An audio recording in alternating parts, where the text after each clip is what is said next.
Do you think you have a rage problem? I know I have a rage problem. He's broken 28 phones in anger. I am mad at the world. Why do you do it to me? Is there something in their DNA We tested each of you for the warrior gene, that causes them to rage? and the results are in. This is going to be a changing day in your life. Have a good show, everybody. Here we go. It matters to you. That's what I want to talk about. You ready in the booth? Let's do it. Go, Dr. Phil.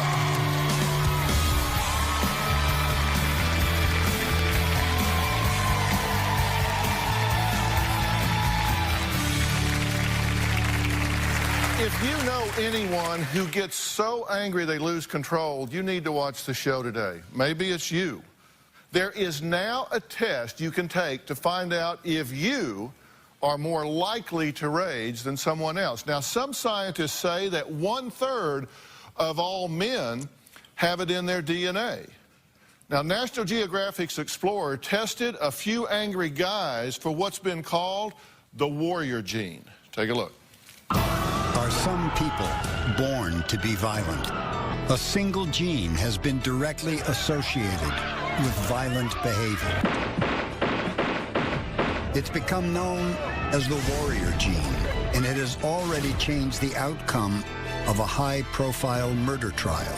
For a long time, there were a lot of central debates about nature versus nurture. Everything is caused by the environment in which you grow up, or everything is caused by your biological predisposition. Explorer tested men from diverse and sometimes violent backgrounds. These 3 men do not have the warrior gene. These 3 do. The research that's been done indicates that this genetic makeup combined with maltreatment increases a person's risk of being an aggressive, violent adult. Well, here's the test. You just send a swab of your DNA to the lab. You kind of put it in here, and then you stick it in here, clip it off, and send it right in. Would you want to know if you had the warrior gene? Yeah. I bet there are people in your life that already know if you have it. Now, Rhea says that her sister Lori has been a rageaholic ever since she can remember. Lori describes herself as a Tasmanian devil when she gets angry. They both want to know what's causing these outbursts. Take a look. I have no control over my anger. It's all about rage. When I get angry, I feel like I'm going to have a heart attack. I feel my palms getting sweaty, my chest heaves up and down, I see red. When Lori gets mad, it's like a tornado. She starts this twitching of the eyes, doing this, and you already know that that's when the explosion is coming. She goes ballistic. One time I was having a verbal argument, and it got so heated, I wanted to get physical. I am prone to throwing things. If I had the remote, I would throw it and it would break, scream really loud, or slam a door. We got food ordered for us, and it's not anything the way I said. When we're at a restaurant, it's going to be a storm. If I'm going to spend my money on a meal, I expect it to be prepared properly. Everything has to be perfect. There was supposed to be no salami. They have salami on here. This is sloppily made, so we're going to take this back. If you get in an argument with Lori, you can expect that she's going to go to the extreme. The average person cannot go toe-to-toe with me in an argument. I'm going to verbally abuse them to the fact where they're not going to want to retaliate. I can release so much through my anger. I can say what I want. I can do what I want. Doesn't matter how mean I am to somebody. It's not something that I can control any longer. I know that people walk on eggshells around me because they never want to be in the position where they're in that path. You can't make everybody do what you want them to do. You can't make everything perfect. Things go wrong. That's life. Okay. Do you think you have a rage problem? I know I have a rage problem. You do? I do. Why do you think you do this? I let the littlest things just ignite me. I mean, I think I fester a lot of anger, so by the time I'm upset, it's a rage, and by then, it's way out of control. Okay, you mean you let it build up, or you trigger as soon as you... Well, there's certain triggers that will do it. Like, what's a trigger for you? A trigger for me is road rage. I mean, drivers that just really don't know what they're doing, yet they're out on the road during rush hour. I mean, you give them the courtesy of merging into your lane. They don't wave. I mean, I'm ready to go ballistic. So they don't give you the wave. No, they don't give me the wave. I probably will drive up alongside of them, roll down my window, and start a verbal argument. What will you say? I would say, you know, what the hell are you doing? You don't know how to drive. You need to park it and get on the bus. You say that to people on the road? I say that to people. What do they say when you do that? Well, most of the time they're looking at me like I'm out of my mind. Yeah. I mean, sometimes it makes me so upset that, you know, my heart starts to flutter. I mean, there was an incident to where I actually felt like I was having a heart attack while driving and drove myself to the emergency room. You got so upset behind the wheel, you thought you had worked yourself into a heart attack. Yes, I start to breathe, heave. My eyes are fluttering. I feel as if I'm fainting. I roll down the windows. I was driving like really ridiculously to get there. As soon as I walked through the door, I'm like, I'm having a heart attack. Does she do this when she's with you? There was a time when we were in the car and she kind of grabbed the wheel. You need to turn, which is not, you know, a good thing at all. You get sideways with waiters and helpers that don't treat you the way you think they should. That does not provide excellent customer service. If that's the field and profession you're going to take on, do it and do it well. And so It's you not tell up to them what par. you think. Yes, I would tell them. And I would go as far as getting their manager, whomever else involved, but the outcome is going to be where I'm satisfied. So what's this magic trick? Well, there was a time in my life to where my anger was really to where I wanted to be physical. I was involved in a relationship. We were really arguing, no physical contact, but I got to the point to where I felt the blood literally start boiling from my feet to the top of my head. I think sometimes it feels like steam's coming out of my head. To whereas there was something on a dresser. He had his television, VCR, cologne, everything. There's a runner that sits on top of that dresser. My magic trick was at that time to shake whatever's on that dresser off by whatever means is necessary. So I took the runner, I yanked it from up under everything flew in the air, and whatever didn't, I threw off myself. And you said, well, that's my magic trick. Yes, so I kind of considered that the magic trick. Yeah. Have you ever run into anybody like you? I have run into someone like me, not as angry, but... How'd it go? Of course I'm going to win. It went to my satisfaction. You can start, but I'm definitely going to finish. Really? Yeah, it's never going to end. Once she starts, until she gets her point across, she's going to keep going until she's ready to say, okay, now I'm done. You told me there were 3 girls picking on you when you were younger and you were with your mother? And there was like a real big girl and then 2 other girls? Yes. Now, as I understand this, you had her down on the ground, beating her head into the pavement, and stopped in the middle of it and looked to the other 2 and said, when I'm through whooping her ass, you 2 are next? Yes. Okay. That's a degree of control. I mean, if you're banging somebody's head into the floor and you have enough control to stop and say, by the way, you are next and you're after her, that's some conscious control, right? Well, it was a conscious control because I was defending myself. So I do it by whatever means is necessary. I was actually there. So it was just those 3 that were mainly talking, and they kept going and kept going. And yeah, I mean, I wouldn't kind of blame her because there is a point where it's like, okay, enough is enough. Have you ever just let anything slide? Just said, you know what? Usually when I'm with my kids, I'll kind of let a lot slide because I don't want them to take on the anger or the scenarios that I'm able to produce. Do you have a question for me? Yes, I want you to help me to be able to control this anger to where I can live a healthier life and my family and friends are not acting as if they're walking on eggshells around me. So you do want it to calm. You want to calm yourself. I want to calm it down all the way. All right, and I'm gonna help you do that because there's a few things you can understand that you can use as tools. Now, Lori was tested for the so-called warrior gene, and that's a controversial term for this gene, but it's because there's been research that says it's associated with conduct disorders and aggression. And we're going to reveal her results a little later in the show.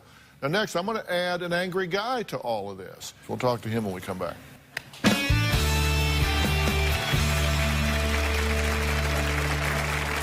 You're not educated to help me with my problem. My boyfriend Brian does have problems with rage and anger. I get rage. I'm just like black and red in the eyes. I can't see anything.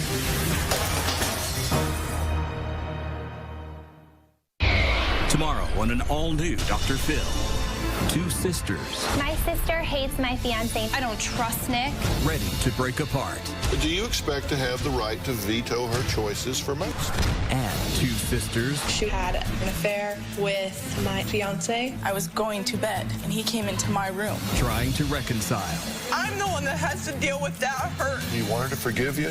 Yes. Then ask for it. That's tomorrow.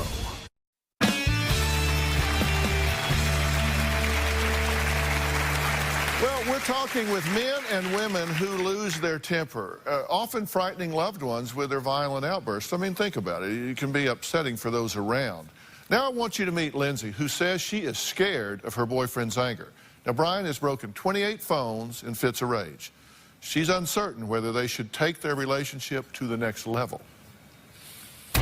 My boyfriend Brian does have problems with rage and anger. He will completely flip out, It's none of her business, man. Get it through your head. yell, You're not educated to help me with my problem. throw things, cuss over the simplest little thing. You don't even know what the hell you be talking about. I get raged. I'm just like black and red in the eyes. I can't see anything. When he's nice, he's the sweetest person ever. But then when it's bad, it's horrible. See, this is why I got to raise my damn voice, because you got all kind of things to say. Brian's this, Brian's that. Brian, you're mean. Brian, you scare me. Well, then, why are you with me? You can just see it in his face. He will punch his fist or ball his fist up. One time when we got into an argument, he got a board and swung the board at me. And it broke my foot. I can't even say it was an accident in my eyes. I was raised up in violence. Why do you do it to me? I don't know, Lynn. Brian's rage just put a huge strain on our relationship. I feel scared because I don't know what it might lead to. I'm rage, man. I am mad at the world. I don't want to become that girl that just stays around because she loves him. Our relationship is crashing, and I need to get some help quick. Okay, now that vase you just broke there, what set you off? What don't set me off? She's a good woman, and she's like been here for me. Like tremendous. When we first got together, everything was fine. Well, I got a lot of issues and a lot of pain and a lot of suffering between family, no family gatherings, no seeing, no grandpa fishing. I mean, I'm totally out of control. I can be anywhere. If somebody's gonna yell and argue with me, it's either hands on or just get away from me. When he gets angry, he will say this stuff to you because he knows it hurts you. He knows it hits you on a deep level. And I feel like he does it on purpose because he knows it's gonna hurt you. Like when he gets in this angry, I mean, he just snaps. Just like, you know, with the board on my foot, he says it was an accident, but I mean, nothing should have ever been swung. Like, he never should have got to that point to where he swung something at me. And broke your foot. Yeah, and also that same night, threw a shoe at me and bruised my arm from around about here to here. And also, I mean, different times when we've argued, we were in the car and there were no napkins in the car. I thought there weren't any napkins in the car, and he found napkins in the car and took the bag and hit me in the face with the bag in his hand. I mean, it's just things like that. I don't see why he gets so angry and can't control it. And you want to know if you should take this relationship to the next level, which means get married? Yeah, like I want to be with him for the rest of my life. I know somewhere deep down that he is a good person and he wants to change. But, I mean, if it keeps going like this, I can't. There's no way. Are you a danger to her? I'm a danger to myself. But you're a danger to her as well, right? No.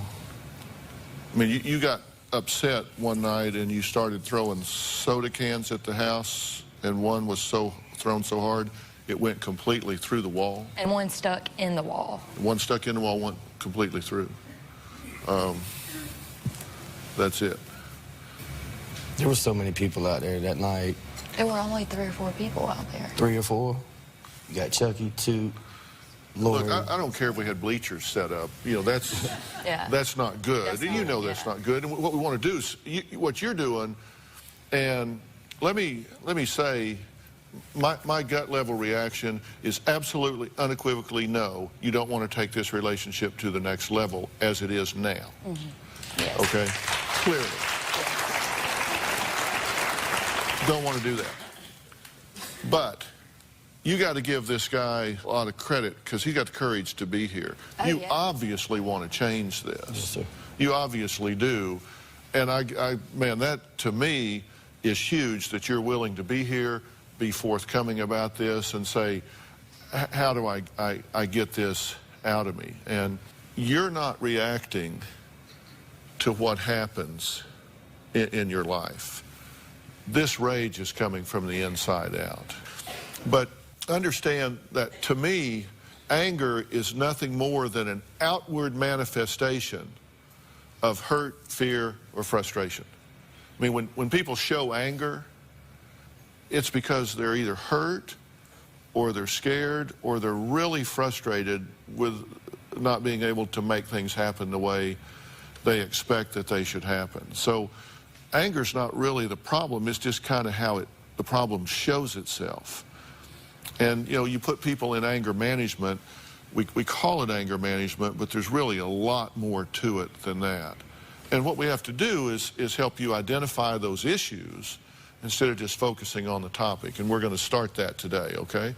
So the good news is I think you're in the right place to get on the road here.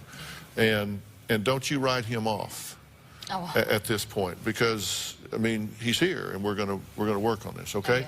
All right, now I've got one more guest that I want to add to this discussion. He's known as one of the biggest bullies ever on the reality show Big Brother. We're going to meet him next. Then we're going to start talking about how these guys and you can manage rage. We'll be right back.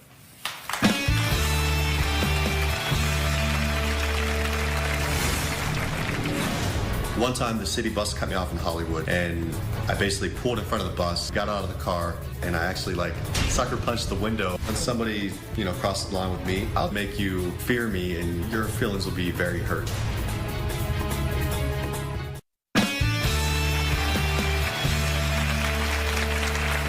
We're talking about how some people may be hardwired to be more aggressive than others. Now take that with a grain of salt, because it's not an excuse.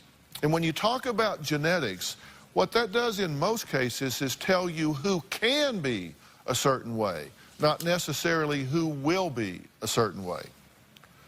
It's estimated that 1/3 of all men carry what's been called the warrior gene. There's a DNA test that determines if you have it. Now, we've met Lori and Brian, who were both just tested for the warrior gene. We're going to reveal their results later in this show. Now we're going to add Scott Long and his live-in girlfriend, Tia. Now, Scott was on the reality show Big Brother, a place where contestants are often rewarded for bad behavior. But now he says his bad temper often gets him into big trouble in the real world. Anger definitely controls my life. It affects the way I work, it affects the way I walk through life, it affects everything. The biggest thing that sets me off, people that maybe cut me off, like riding my bike to work, people not paying attention, arrogant people, people that think that they're hot stuff, people that don't have courtesy for other people. When someone's in the wrong in Scott's eye, they will definitely hear it. I'm not going to assault somebody. That's not my style. But when somebody, crosses the line with me, I'll make you fear me and your feelings will be very hurt. One time the city bus cut me off in Hollywood, and I basically pulled in front of the bus, got out of the car, and I actually sucker punched the window. Yeah, I scared the crap out of that person. My anger affects my relationship with my girlfriend. When Scott and I get in an argument, I shut down. I hurt her feelings. Sometimes I don't respect her privacy and her space. I can become a little more angry than I should at her. My biggest concern if Scott gets mad is just his safety. I have to win the argument every time. It's human nature. It's the warrior mentality. You have to win. Okay, you've been listening to what we've been talking about so far with these guys. You totally get that, right? Well, not as crazy as some of you guys out there. That's for sure. Yeah, but you understand the rage. Yeah, I do. It's just a quick shot. I mean, it's really like, taking a shot. All of a sudden, you're there. Yeah. It overwhelms you. Yeah. Does this worry you, Tia? It does. I don't want him to get into a situation that you know, he's in jeopardy, his safety. What do you say to him when you say, all right, come on, let's go? If I see him, because he usually tenses up in that situation, so I usually grab him right here and just say no and like pull him away from it. Like a dog. Well, first off, these guys aren't crazy. Thank you. You said I'm not as crazy as these guys. They're not crazy, and neither are you. You've punched car windows before. It's just the car window. It's not a human being. Yeah, I understand. Have you ever had your ass whipped? I actually got thrown through a car windshield once by Penn State linebackers after a football game, and it was humiliating. Yeah. Yeah. So you've been on the bad side. Been on the bad side. And really, I worry if you react out in the world in a situation, you can really run into somebody that truly has no brake to pump, and it can go bad on you in a fast hurry. When if you had just said, you know, I'm going to make a choice here to just move on, you keep yourself out of harm's way. Shouldn't people get that? I mean, if you walk away from situations, shouldn't people understand, like, you know, like the one yes we had?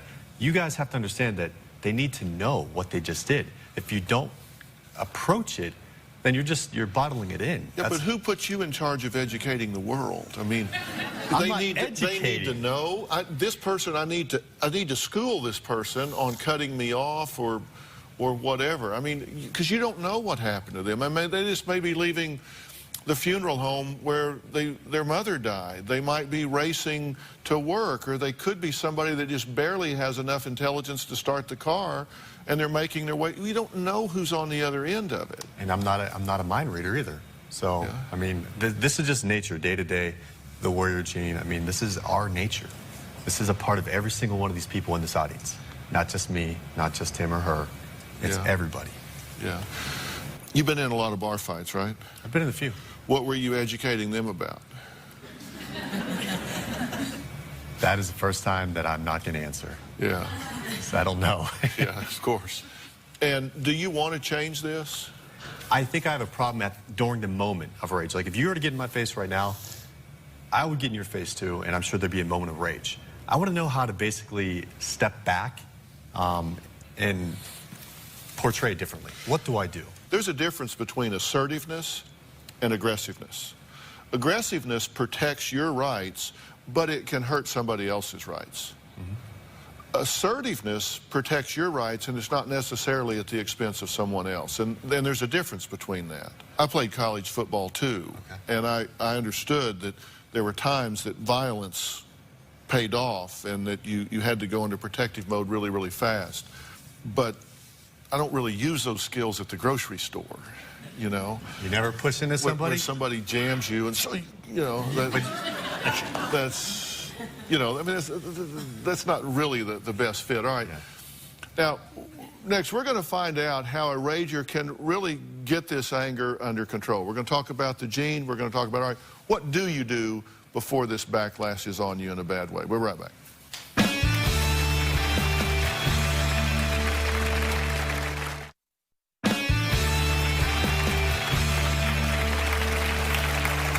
Well, the man who's broken 28 telephones, the guy named the biggest bully from Big Brother, and a woman who describes herself as the Tasmanian devil are all here, and we're talking about rage. And guys, let me say a couple things that I want you to think about. And everybody's different.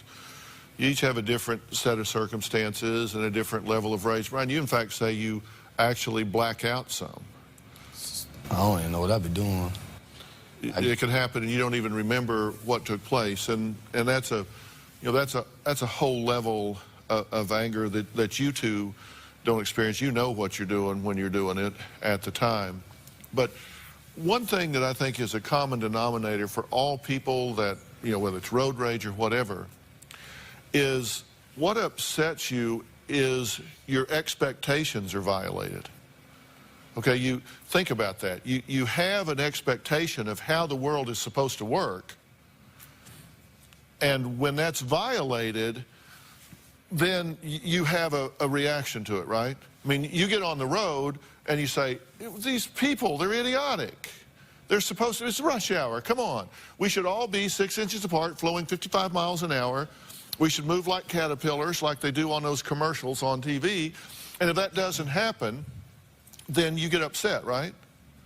But it's more so when they don't give the common courtesy. It's not like I have a strict way of with how they should drive. But It's you have just- an expectation that people should show common courtesy. Yes. But they may not have even seen you. They may, I mean, you have no idea. They could be blind in their left eye. You don't know. Then they shouldn't be driving, honestly. Well, no, that's not up to you to decide. You're right. That's not up to you to decide. The state decides that. Okay. You know, highway engineers decide that. People decide that. They don't say, you know, these are Lori's rules. You just pull over. Say, all right, I'm taking your license. Here, give it up. Give me your license. Right. You're walking. You're right. Okay? But then if they walked in front of your car, I mean, so because you have this expectation, and it usually comes with a degree of arrogance. Because it's like, I'm driving here, people. The road should part like the Red Sea. I'm here. Out of the way. Do you people not know that I am an astronaut and we're launching in 6 minutes? I've got to get there. And so we have that expectation. Now, I want to introduce Shannon Mumford. He is a court-approved anger management counselor who works with rageaholics. Shannon, talk about this a little bit. What's going on with these guys in your view? And I know they're each different, but I'm talking about rageaholics in general. Well, you know, one of the things you said that bears repeating is that assertiveness is different than being aggressive. There's nothing wrong with being assertive, but with Lori, for instance, the tone is outrageous. The tone is condescending. There is a bit of arrogance in it. I would love to teach Lori how to get her needs met without pushing people away. You know, if she has a warrior gene, she is a warrior, but there's a lot of ways you can be a warrior, and I'm not sure why you may have an issue with the sandwich maker. Why do you have to be a warrior with him? Do you want me to answer that? Sure. Yes, sure. It's because if someone gives you instructions on how to fix something, fix it. Right. If he didn't fix it, I'm going to bring it to him because he was the sandwich maker. Would you like to understand how to let this individual know how to fix it without putting maybe yourself at risk of being spit on your food, or maybe somebody else at your table at risk? Because there is a way to be assertive without hurting people's feelings, without pushing people away. Yes, I would. Good. Hey, let me ask you something. Have you ever done anything really stupid? I'm sure, Have you ever yes. run a red light? Have you ever cut somebody off? Have you ever done anything like really stupid? Yes, I have. How about you? Never. Yeah. Never. You know you have. I have. I know you're kidding. I hope. The whole idea is a matter of empathy. If you're a real insecure person and you go through the grocery line and the clerk is really rude, they're really slamming your stuff around and they're not taking care of you.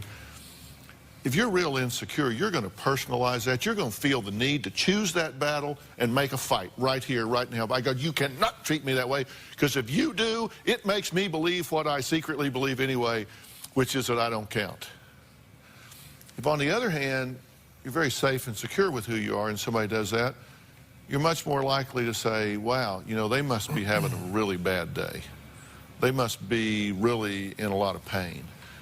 They're not going to be employee of the month today, but I wonder what's gotten them to the point that they're behaving in this way. And that's a whole different. Have you ever taken that approach to somebody? I have. I've asked them. I said, are you okay? Are you having a bad day? And how do they respond? Instantly, they change. Yeah. I mean, if you engage them, it's the principle of reciprocity, Shan. You do get what you give, true? Definitely. When you talk to people in a way that's respectful, their ears open up. So they're hearing what you have to say to them, and you're being genuine about your true emotions. Anger is a secondary emotion. There's frustration, there's pain, there's hurt. When you show aggression and anger, you're not being genuine yourself. When people hear how you really feel, their guard drops down, and they're ready to give you whatever you want. And I'm appealing to your greed here. You will get more cooperation and what you want if you plug into them at an empathetic level. But you got to change your expectations. You got to understand that anger is just an outward manifestation. And you got to engage people with empathy. And if you do, they'll help you. You never I guarantee you, there's never been anybody that's gone back behind the wall in a restaurant and say, you know, I really want to help that jerk over there in the corner. He is so unpleasant. I just want to spend more time over there with him. That's just not how it works. But if, on the other hand, they're back there and they say, oh, that lady over there is the sweetest gal you've ever met in your life. That guy over there is so nice. He really helped me when I dropped some stuff. You know, you just make it hard on yourself when you make it hard on others. Okay, we got to take a break. Next, the genetic test results for the warrior gene. We'll talk about that when we come back.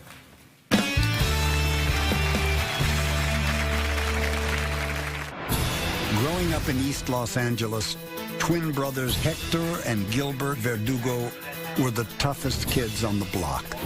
Foot soldiers in one of the most violent street gangs in the city. The Verdugo twins meet with genetic counselor Stephen Kiles. We have the results. Both the results are the same, and you both carry the warrior gene. I know. Well, we've given our guests the DNA test to determine if they have a gene that scientists say can lead to aggressive behavior. Now, Scott, Brian, and Lori are here because they do want to control their temper, their rage, their frustration levels. Now, all three are about to find out if they have what's been called the warrior gene. Now, Dr. Rose McDermott is a political scientist at Brown University and co-author of the research study into the so-called warrior gene. So, Dr. McDermott, thanks for being here. This, tell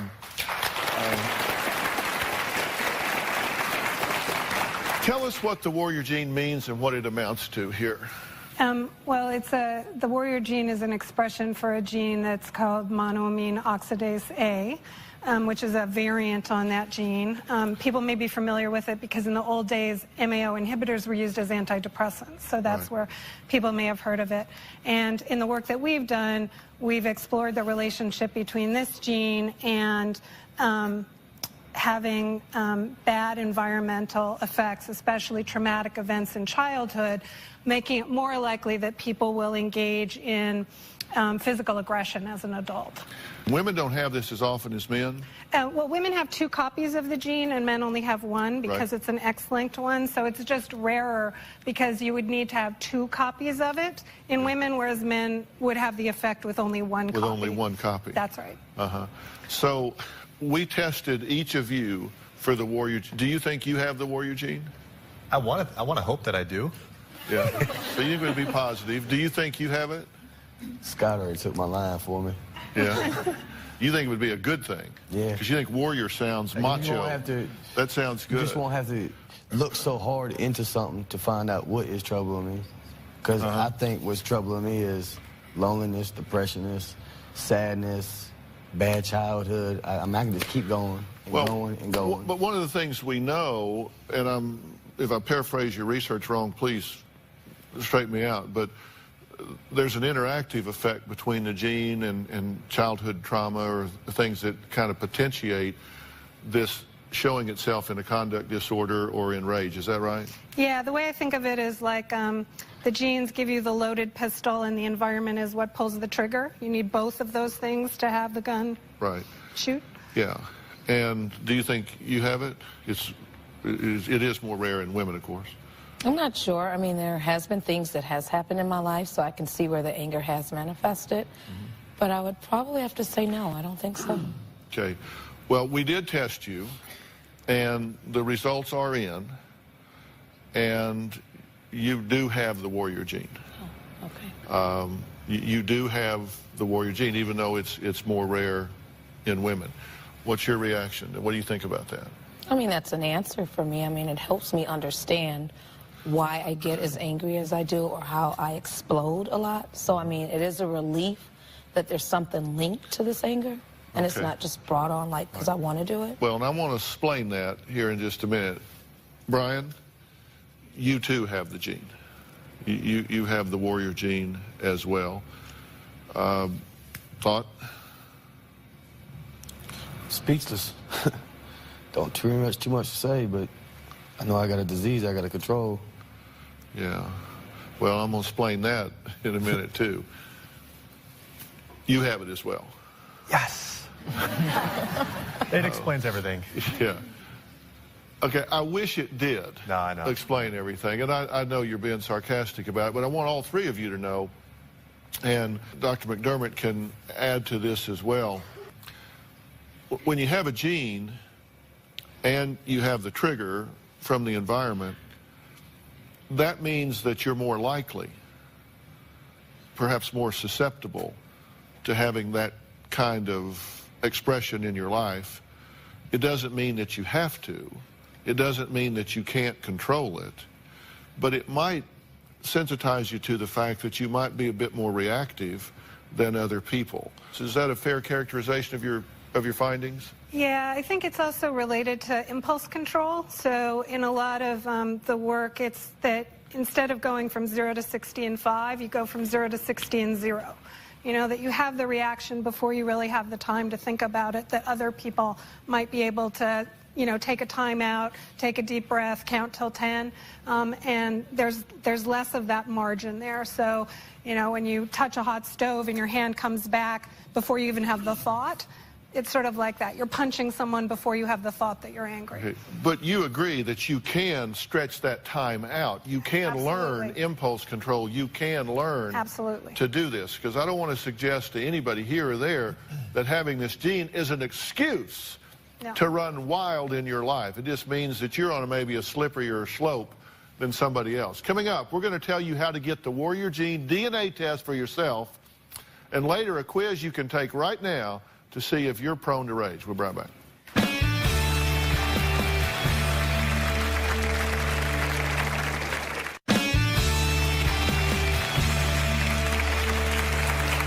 Well, we're talking about aggressive behavior and how people may be impacted by a newly discovered gene that's detected through a DNA test. And the question is, would you want to know if you have what some have called the warrior gene?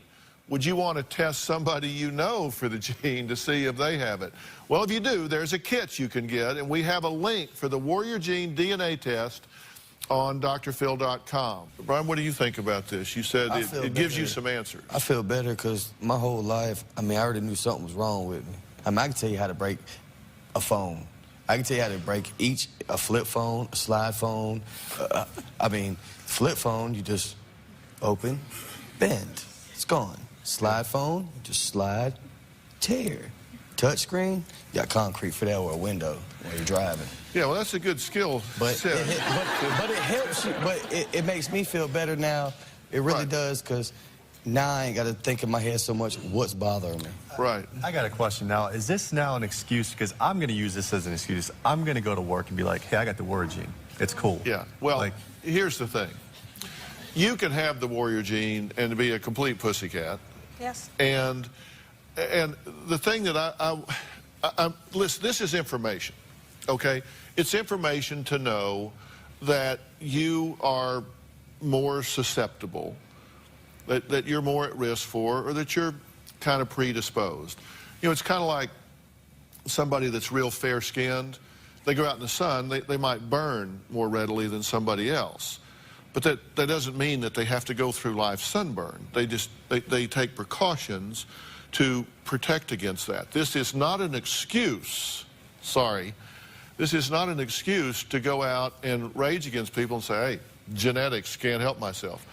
Because that's simply not the case. That just means that you have to be doubly focused and conscious on the fact that you might be a little more hair-triggered than somebody else. And with you, Brian, you know that you have a lot of issues that you need to deal with. And maybe this does give you some relief of knowing that, you know, it isn't just all me. I was kind of set up for this a bit. That just means you have to work doubly hard to make sure that you don't do this. You have children. I do. You don't want to model this behavior for children, and you will model this behavior. Children sometimes don't listen, but they always watch. Exactly. They watch what you do. They watch how you behave and say, Mama does it, I'll do it. So you got to really be careful about that. And trust me, this young lady, Lindsay, will leave you before she lets you put her at risk and put her in danger, accidentally or otherwise. So you've got to really try to find some peace and some relief from these issues. I'm not saying your life has been easy. I'm not saying it's been fair. And I'm not saying that you're even responsible for what's happened to you, particularly in your young life. But you are responsible with what you do about it now in your adult life. So it's not an excuse. It's just a piece of information that tells you that you might be more susceptible to this than somebody else. We'll be right back.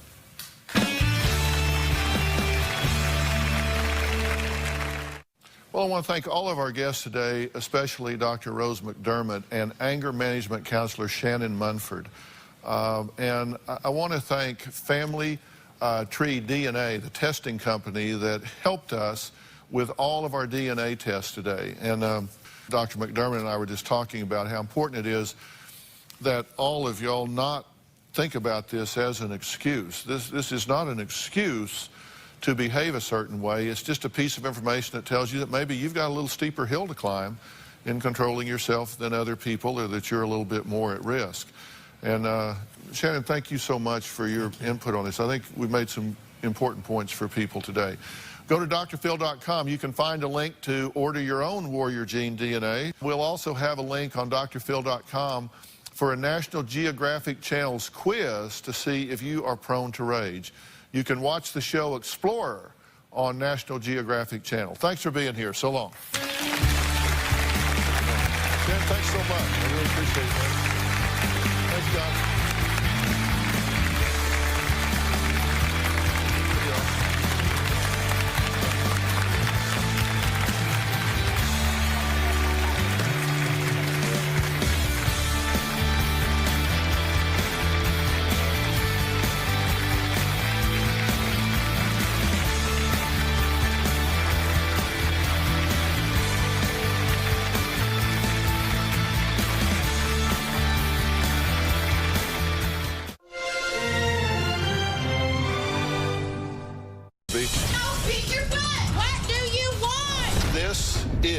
Unacceptable. I'm afraid he'd throw knives if I didn't keep him locked up. I'm ready to take my other children and leave for their safety. He's your child, but you're going to walk away from him. This is going to be a changing day in your life. Have a good show, everybody. Here we go. If it matters to you, that's what I want to talk about. Are you ready in the booth? Let's do it.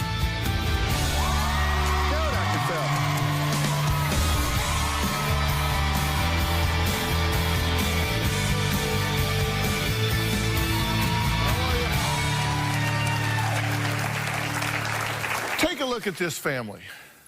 They have 3 daughters. Their parents have been together for 8 years. It probably looks to you like a pretty normal picture. But listen to this. You guys are run around and make a mess. Get the up. If you're not going to help me, at least move out of my way so I can do it myself. Get the up. Well, what you just heard is the despicable voice of my first guest, Miranda. Now, she's the mother to these 3 adorable little girls, and she admits to screaming, yelling, and belittling her daughters and her husband on a daily basis.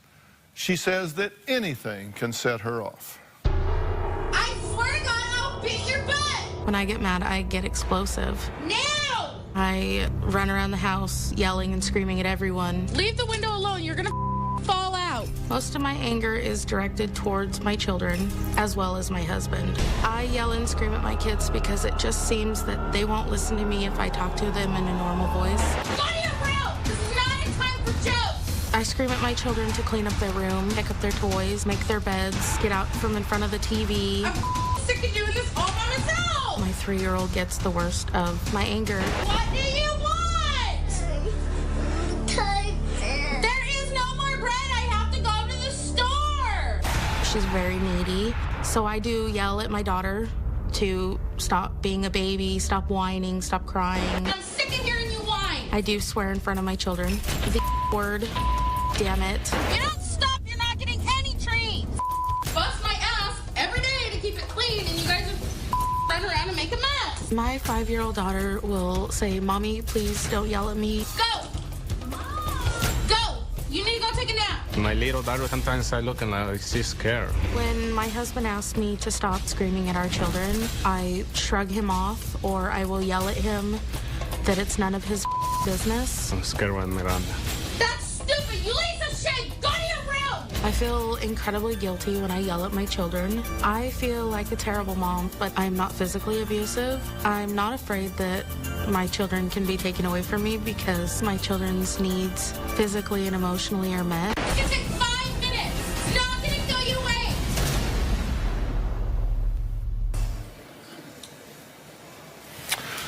So there you have it. What do you think about watching that? That hurts. That hurts a lot. Can you imagine what it feels like to them? No. I mean, I can, but I guess it's different from a young child. I'm her mom. I'm their mom. I'm supposed to protect them.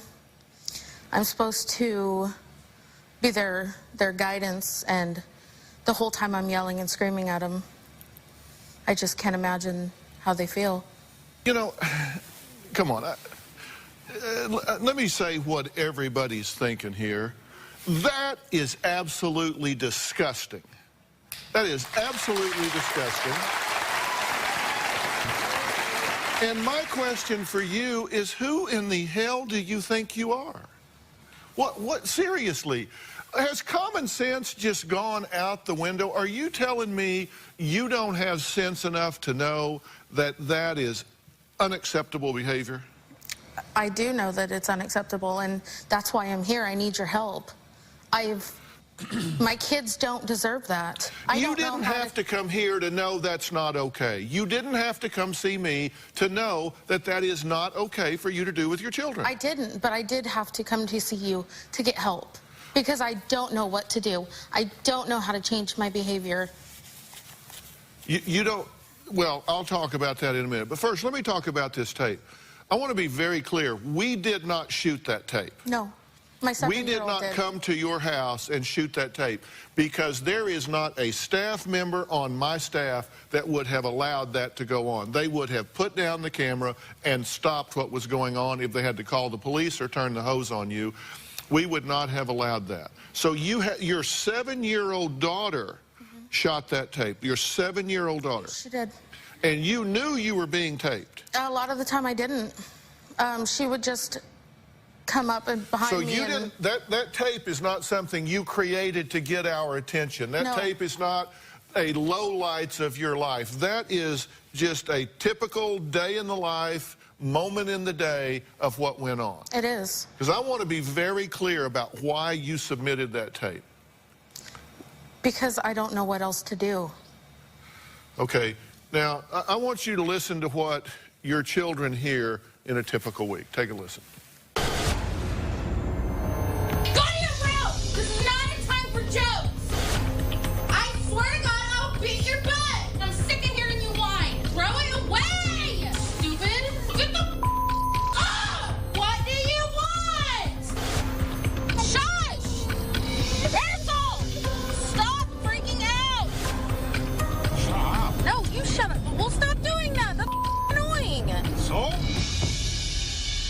I'll tell you what's annoying is you. I mean, you're saying that's annoying? Do you know how annoying that is? I mean, doesn't it annoy you listening to it now? It does.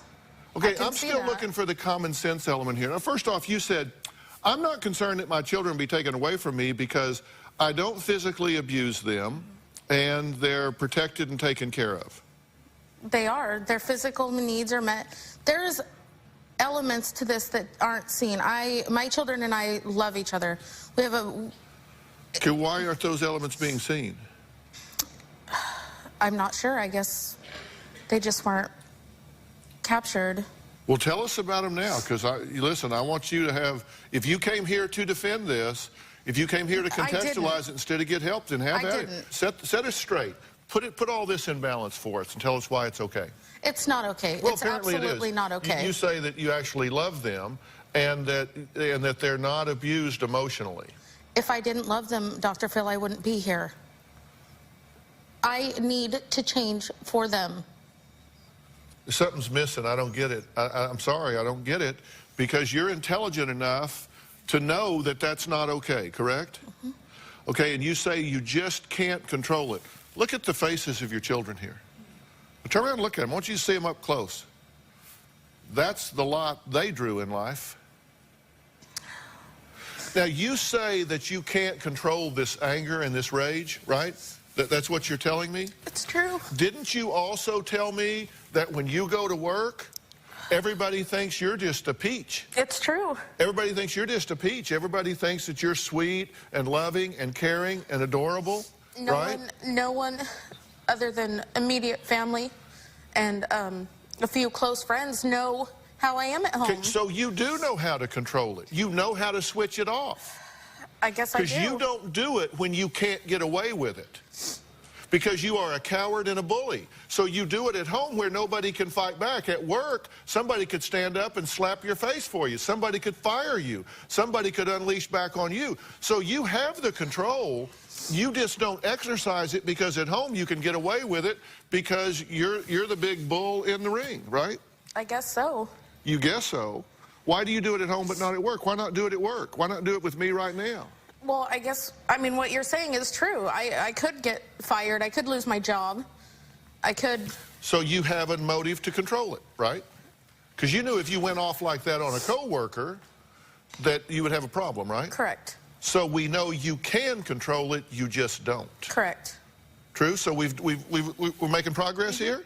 Yes. We know you can control it. What we know is you don't control it when you can get away with it. That is correct.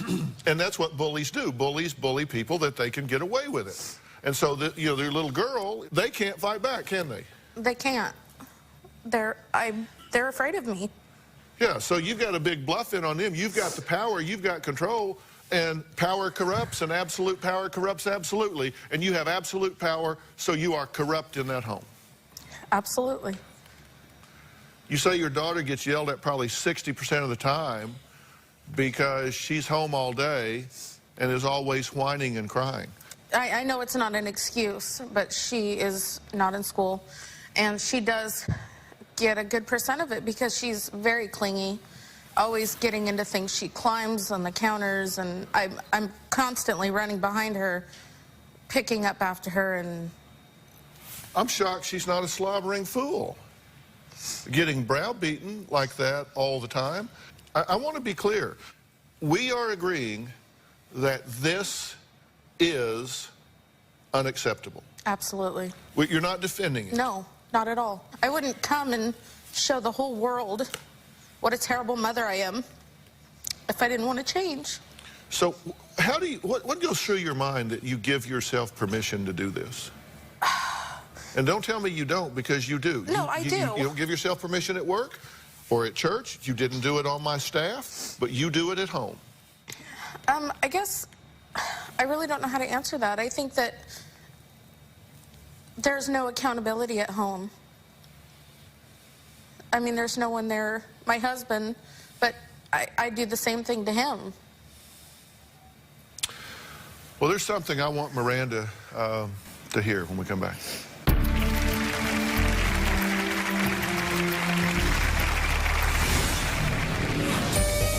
My marriage is in shambles because of the way I treat my husband. If you're not gonna help me, at least move out of my way. A few weeks ago, my husband asked for a divorce. It broke my heart. Get up! I am afraid that I'm going to lose him. Stupid! Tomorrow on Dr. Phil. At 14, she was getting trafficked on Craigslist for sex. There are predators on the internet targeting young girls. We posted an ad posing as an 18-year-old girl. You were calling on the ad? Yeah, you gutless worm, you hung up. And just when you thought it couldn't get worse, it gets worse. This is the most disgusting thing I have ever heard. That's tomorrow.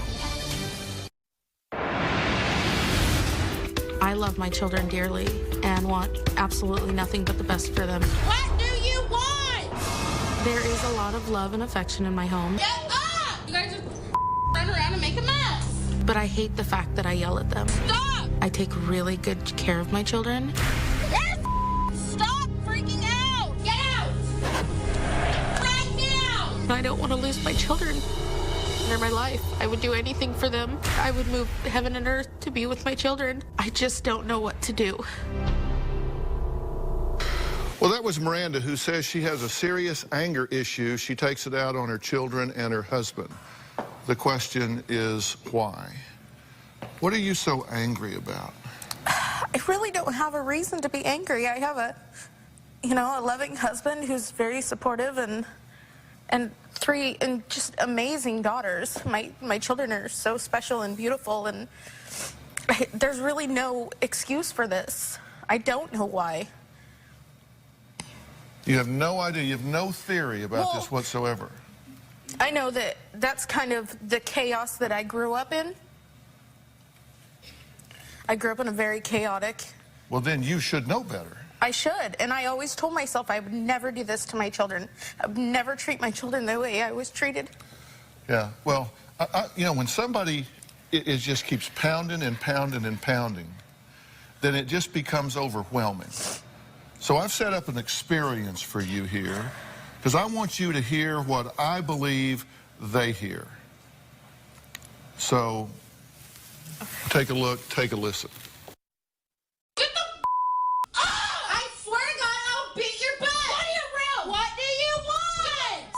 I swear to God, I'll beat your butt. What do you want? I swear to God, I'll beat your butt. What do you want? I swear to God, I'll beat your butt. I swear to God, I'll beat your butt. I swear to God, I'll beat your butt.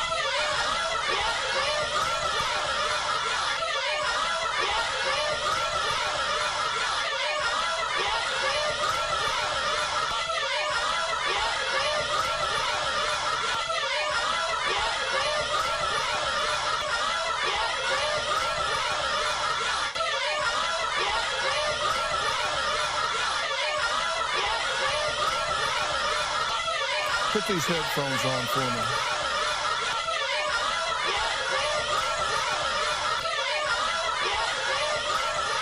Okay, you can turn it down in the house. She's listening to that now. We're not going to listen to that anymore, but I want her to listen to that. Socorro, you're her husband, correct? Do you understand you have a duty to protect these children, right? Yeah, no. You have a duty. It's your job because you're the only adult in the house, right? You understand what I'm saying? Yeah. So my question for you is, why are you allowing this to happen to your children? Sometimes I can say nothing because I don't know. I don't know, can do anything. And you say that you want a divorce. You love your children, but you can't take it anymore. If you're not going to help me, at least move out of my way so I can do it myself. My marriage is in shambles because of the way I treat my husband. Get up! Try me like twice. Socorro, get the up! I yell at him, I scream at him. He could look at me cross-eyed and that would set me off. Stupid! She called me idiot, you're a fishy, you're garbage, you're a loser. She told me, you need to hit the on my house. A few weeks ago, my husband asked for a divorce. It broke my heart. I told her, Miranda, I think you don't love me. I am afraid that I'm going to lose him. I have a lot of pain in my heart. She needed to be better for me and for my children. I don't blame my husband for wanting to leave. No one deserves to be treated like this. I don't want to lose my heart. Well, I understand. I understand. You can bring that back up in the house for a minute.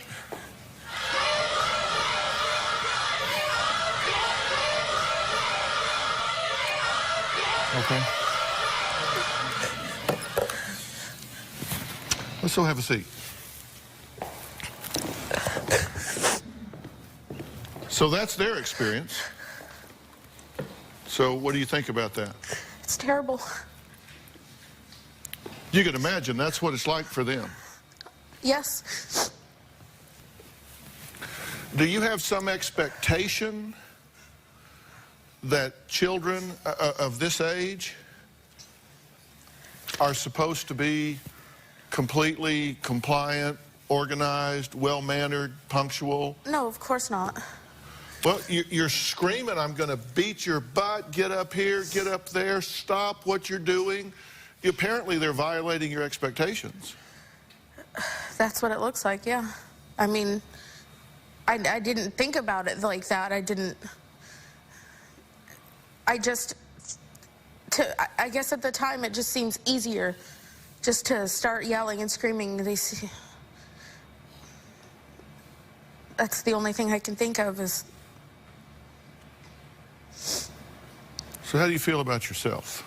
Like a big piece of like a terrible mother, a terrible wife, but most of all, I mean, of course my marriage is important and my husband's important. Now, he wants out.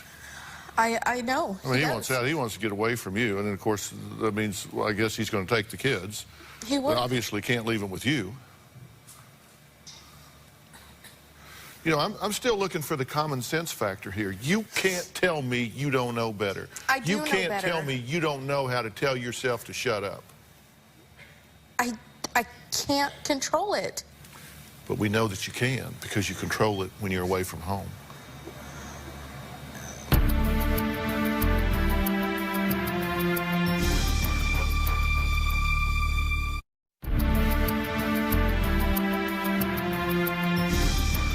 I want you to look at something for me. 9 years ago, in fact, it was in our first season. In fact, it was the first Dr. Phil show that ever aired. We met a mother named Kathy. Now, she also had a problem with yelling and cussing at her children. Most of her anger was directed at her 10-year-old son, Vincent. And I saw the same expressions on his face that I see on those two little girls. She did take my advice. She came back and told us what was going on in her life. Take a look. I have 2 kids. I'm absolutely exhausted. What are you doing? I yell and cuss at them. Shut up, Vincent. Tell me how you feel about that. I feel ugly. I don't want to talk to my kids like that. I don't. Do you understand how what you're doing is breaking that boy's spirit? Yes. I want to make sure you do. Just look right there. Shut up, Vincent. Shut up, Vincent. Shut up, Vincent. Shut up, Vincent. How long is it going to be before you say, enough is enough, and I need to tell my boy I'm sorry? One more time. Tell him it stops here, it stops now. It stops here. And it stops now. Okay? Well, it's been 1 year since they were first here, so welcome back. Check this out here. How much weight have you lost? 54 pounds so far. 54 pounds. Yes. Kathy and her family have made some remarkable changes. I'm happy. Everyone's calm. We can actually have a decent conversation. Oh, I love you. I make a point not to cuss. Vincent reminds me too.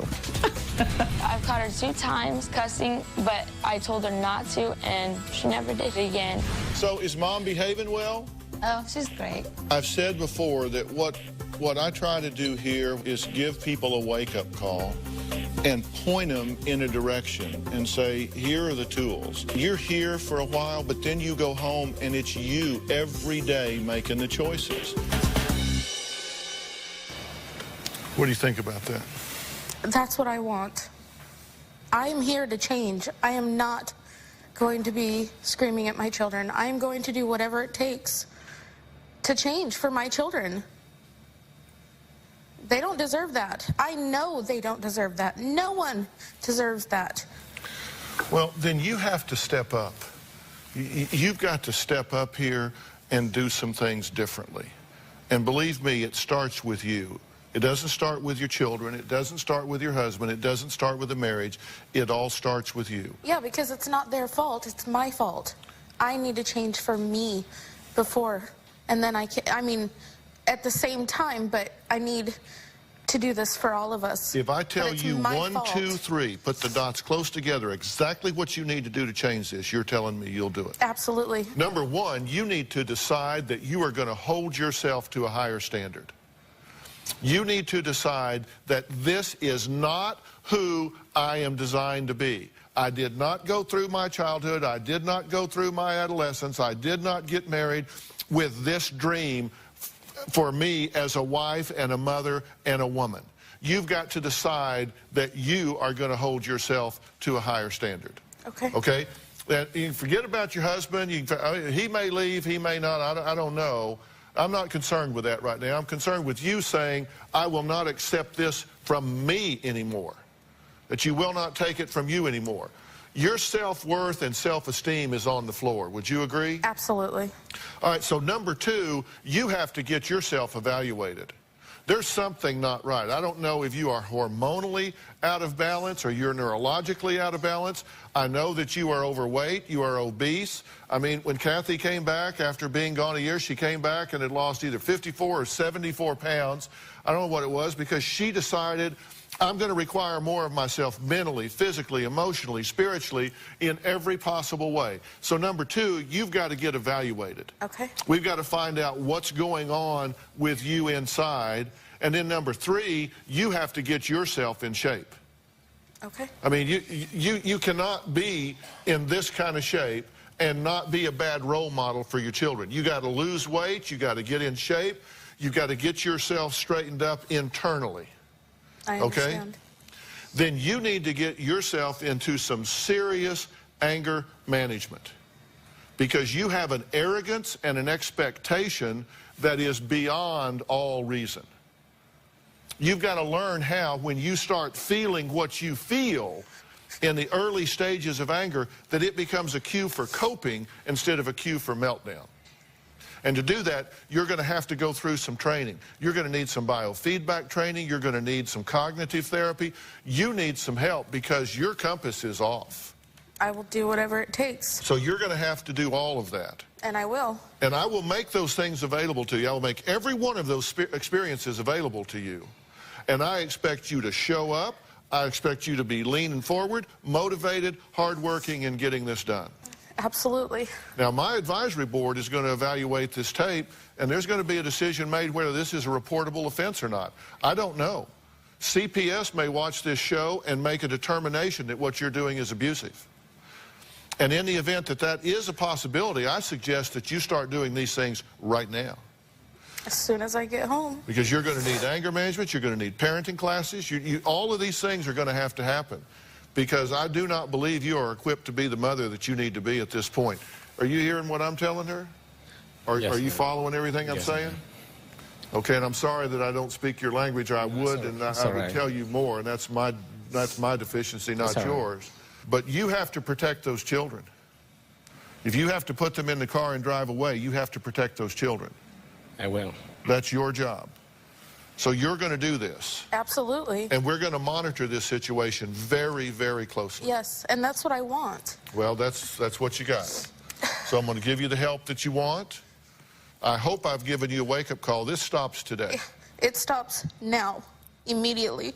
It stops today. All right. Sometimes it's not always the parent that's making all of the noise. When we come back, we're going to talk about a family member that kicks holes in walls and cusses at his parents. He attacks his brother. He's only 9. It's going to get worse before it gets better if something doesn't happen. We're going to find out what's going on with that family when we come back.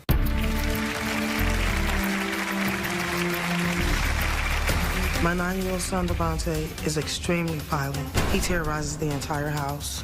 He beats up on his siblings, especially his 10-year-old brother. I'm at the point. I can't stand to look at him.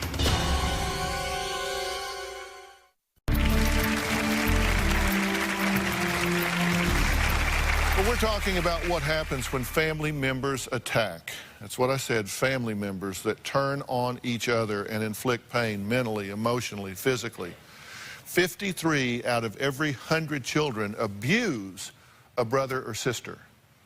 And my next guest, Arlena and Damon, say this is exactly what's going on inside their home. Take a look. My 9-year-old son, Devontae, is extremely violent.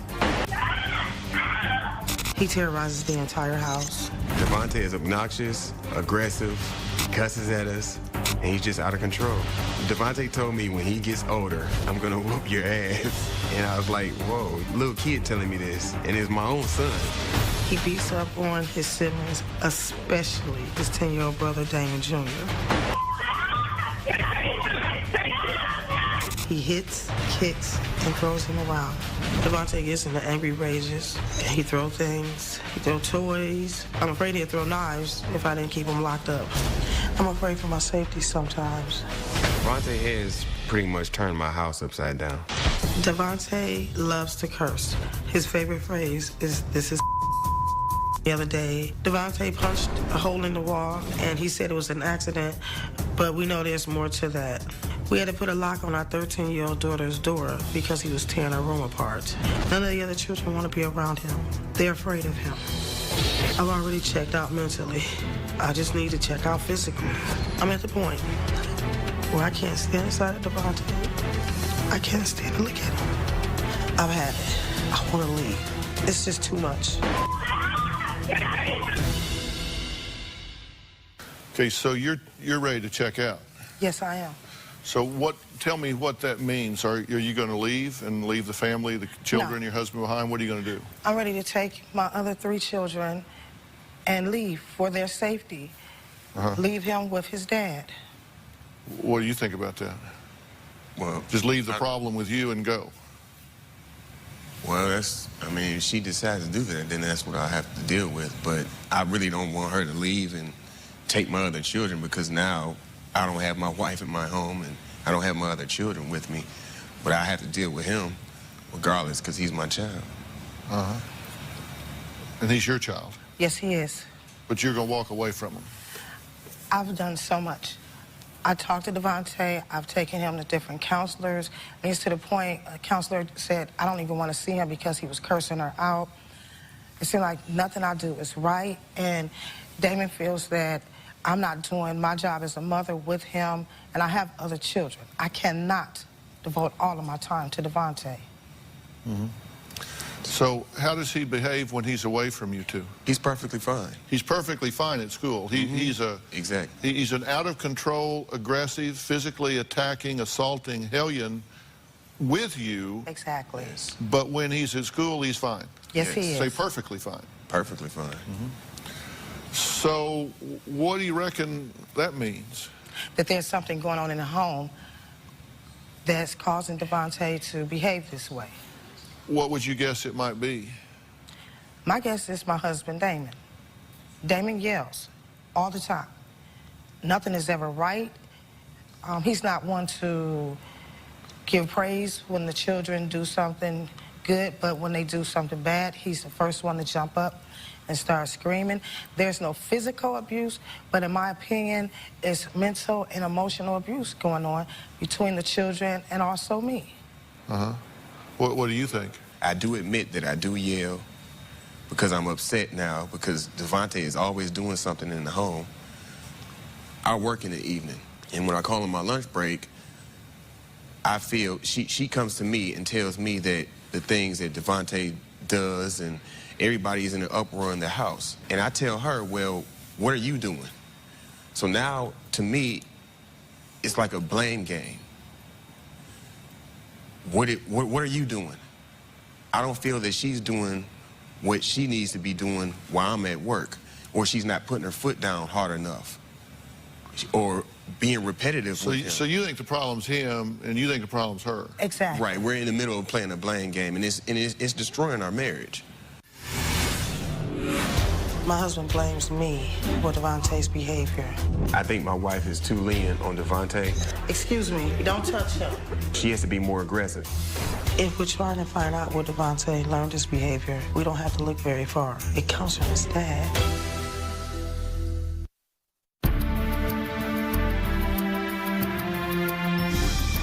Well, they blame each other for this child's bad behavior. They do. Take a look. My wife and I are always playing a blame game. My husband blames me for Devontae's behavior. He feels that I allowed Devontae to do whatever he wants to do. I think my wife is too lenient on Devontae. Excuse me, don't touch him. She has to be more aggressive. What upsets me the most about all of this is Damon doesn't see his part in Devontae's behavior. He was just upsetting me. I don't think she's doing everything that she can. He behaves more like you. He don't behave like me. If we're trying to find out where Devontae learned his behavior, we don't have to look very far. It comes from his dad. Damon uses that word, and now Devontae uses word. I think Devontae learned these curse words from cartoons, video games, the rap videos. Damon was so angry a couple of months ago, he put a hole in the wall. Recently, Devontae put a hole in the wall. I think Devontae picked up these bad behaviors on his own. I truly believe that Damon is the problem because Devontae is mimicking his dad. Like father, like son. Okay, let's, it's interesting to me that both of you so passionately defend your position and criticize the other one, when neither one of you are within a country mile of where you need to be in managing this kid. Both of you are being destructive influences in this child's life. And I'm not here to throw you under the bus, I'm just telling you the truth. And I'm going to talk real fast because I feel like the clock is ticking here. This boy is 9, and he is running the show. Yes, he is. Now, I want you to picture him at 14 or 15 with another 50, 60 pounds on him and more maturity physically. That's the problem. He has actually told me when he becomes a teenager or get older that he's going to whip my ass. Yeah, and that may happen. Trust me, I've been doing this a long time. This stuff goes on, and it happens. That means you need to get in control, and you've got one chance here of turning this around, and that's for the two of you to come together as a unified front. Because whether you like her approach to this or you don't, whether you like his approach to this or not, you are a team, and you need to present as a team. Kids can be devious. They divide and conquer. Yes, they do. And you have admitted to us, and I will say this, you were very honest and forthcoming with us. We asked you guys a million questions. I know you got tired of us asking you so many questions. But during that, you guys have admitted to us that you are inconsistent. You do not stick to your guns, was your terminology. Sometimes you ignore things, other times you blow up about it. Sometimes you're unplugged, sometimes you're there. You say something, you don't stick with it. It's inconsistent. You got to go into what is called commando parenting. Commando parenting, and I'm going to tell you what that is after the break.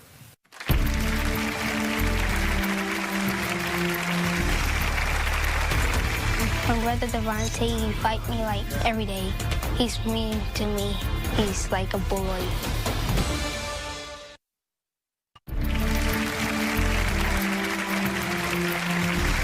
We're talking about what happens when family members attack one another. Now, Arlena and Damon have a 9-year-old son who they say is constantly beating up his brother, Damon Jr. Let's take a look at what the boys had to say. Me and my brother get in a lot of fights. My brother Devontae, he fight me like every day. He's mean to me. He's like a bully. I feel like a wimp because I don't like fighting back. I don't want to hurt my brother. I like to tell Devontae to stop being a cruel brother and be respectful. We're going to be like close brothers, but it seems not to be happening. What do you think about what they had to say? That is so... It's disturbing. It's very disturbing that my 10-year-old child is being bullied in his own home. By his 9-year-old brother. What's more important than getting this young man turned around? We need to work on our marriage to be able to work on Devontae properly, because if we get the help for Devontae and this is still going on... Okay, listen, the reason I ask that is because obviously something is more important, or you would have made this your #1 priority, and you haven't. And you just said something interesting. You said, we need to get help for him. This is not his problem. There's good news and bad news here. The good news is this isn't his problem. That's good news for him. The bad news is this is a family problem. You can't fix him. You've got to fix the family here. The family dynamic here is all out of whack. Yes. Yes. So you can't fix him without fixing you. And when I say commando parenting, it means if you have to take every vacation day you have, every sick day you have, every minute that you both have to just say, okay, I'm going to loosen up and get in here. I am staying plugged into this until we get this turned around. Now, you say, well, I work at night, I have to work, I work in the day. Let me tell you something. This time commitment I'm asking you to make is going to pale in comparison to the time you're going to spend in court, the time you're going to spend driving to the prison, the time you're going to spend trying to cover damages that have been done. Exactly. Yes. This is an urgent situation. You are the most powerful role model in this child's life, and it's time for you to man up and step up. If you are modeling for him anger and yelling and screaming, you need to get that under control. You were listening to me talk. Where is she? Here she is, right here. You were listening to me talk to her, right? Yes. Okay, I don't want that to be part of these children's lives even a little bit here. Even a little bit.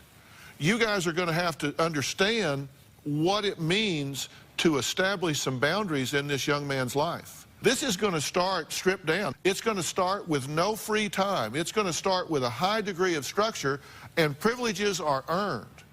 He's going to have to learn to relate to his brother. He's going to have to learn to modulate his anger, and it's going to be modeled by the two of you. You can't be yelling and screaming at each other and modeling chaos. You can't say one thing and then do another. Exactly. You can't say, you know, don't say you're grounded for a year if what you mean is 10 minutes. Exactly. You got to say, you're going to sit here for 10 minutes. How do I go about, because I can put Devontae in timeout, and before I can walk away from his timeout spot, he is beating me out of that spot. You do it until. You do it until. And if it means you have to put him back there 1,000 times, okay, then you put him back there 1,000 times. And kids throw tantrums, and they'll yell and scream. And you say, no, I'm not going to give in. They go, okay, well, I'll tell you what. I'll throw up. That'll get them. Exactly. I'll throw up. So then they'll throw up. And if you come back and get involved in this, they go, okay, no, then I'll choke. Okay, then we're going to choke. But when he gets through with that, he's going to do it again. He's going to serve his time. Okay. And he needs to learn that with you, or he's going to learn it from the authorities. And that's exactly what I'm afraid of. And that's what needs to happen. Now, I will get you some help with this. I will get you a family professional that will come in and help you do this. Okay. But they're not going to come in and fix him. They're going to come in and fix the family. And we're the ones who need to be fixed first. Okay, are we clear on this? Yes, we are. All right, we'll be right back.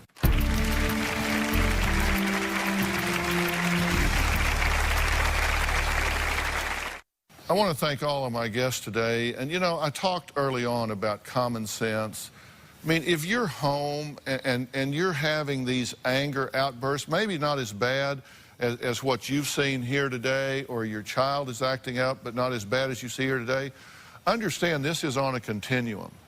And you pass through lesser degrees of anger to get where you are. He passed through lesser degrees to get where he is.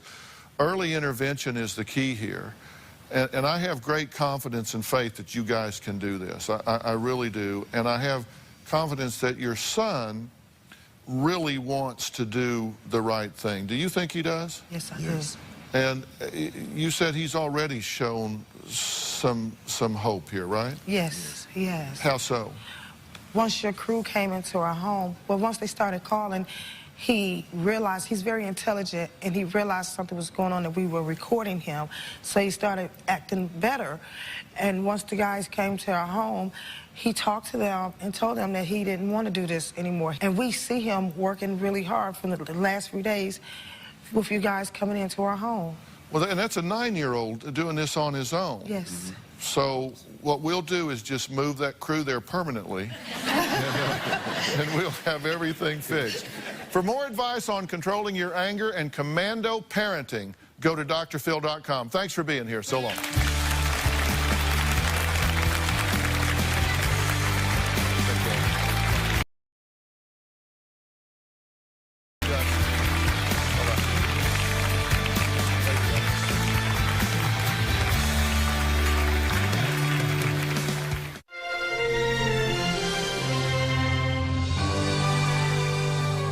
Just about everything.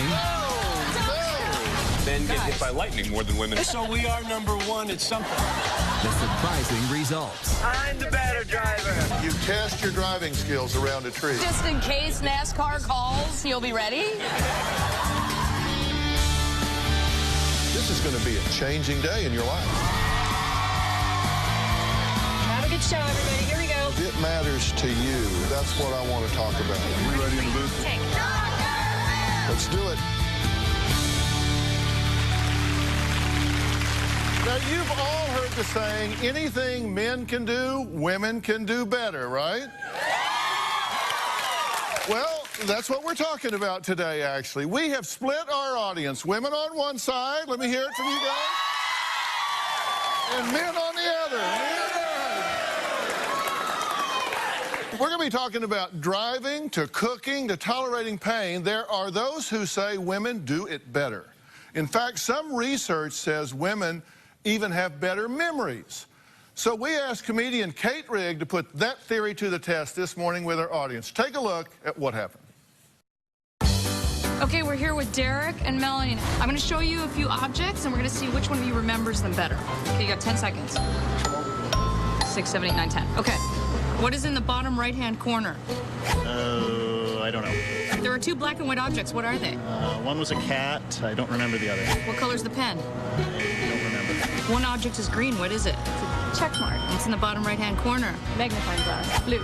Chocolate. She got everything right. Everything, everything, everything. Yay!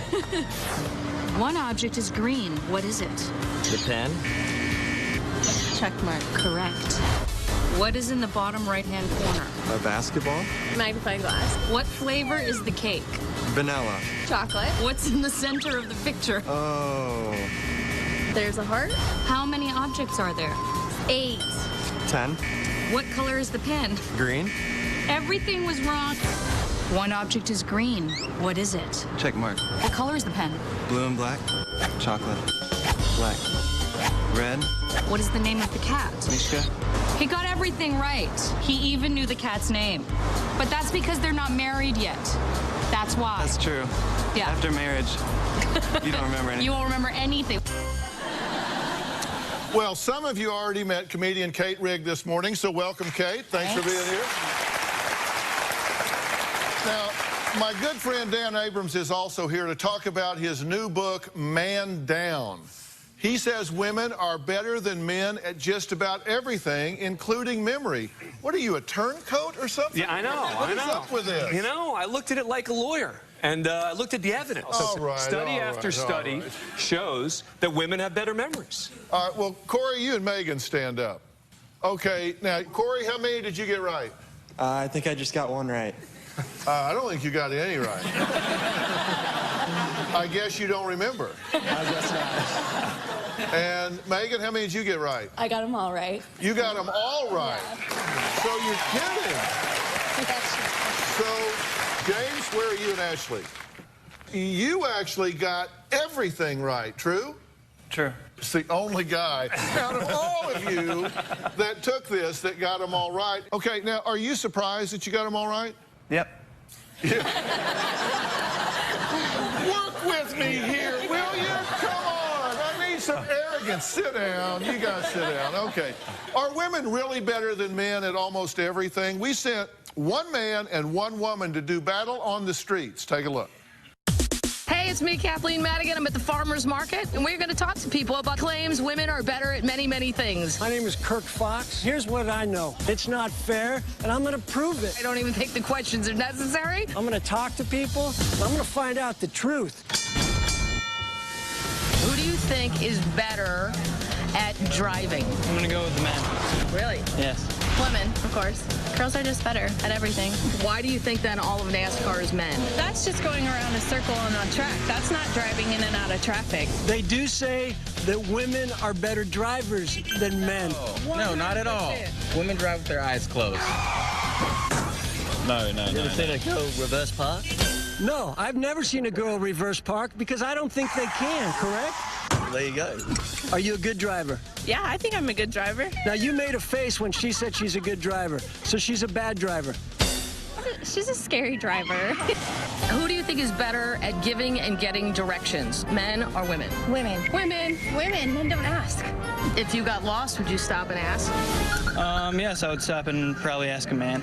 Even if you got yourself lost and you're a guy, I need to double down on stupid? You think women across the board are better than men? I have to say, some of the best bosses I've ever worked for have been women. Clearly, she's wearing the pants in this family, even though they're a little short, but that's because it rains a lot in Seattle. Is there anything else you can think of that women are better than men? Cooking, cleaning. What are you, from from a time capsule? No, women take less time to get dressed than men. No, I've got a house full of 3 girls, so I definitely deny that. Who do you think's more likely to get struck by lightning, a man or a woman? I actually knew a woman who got struck by lightning, and she had one big problem that she wouldn't have had if she were a man. What was that? Underwire. Wow, in the bra. Yeah. Okay, after being out here all day, I do think that women are just better and maybe a little brighter, but apparently the men don't care. So that's the good news. Well, my street warriors are here. Comedian and actor Kirk Fox is here, and comedian Kathleen Madigan. The book we're talking about is Dan Abrams' book, Man Down. I'm going to read the rest of this title.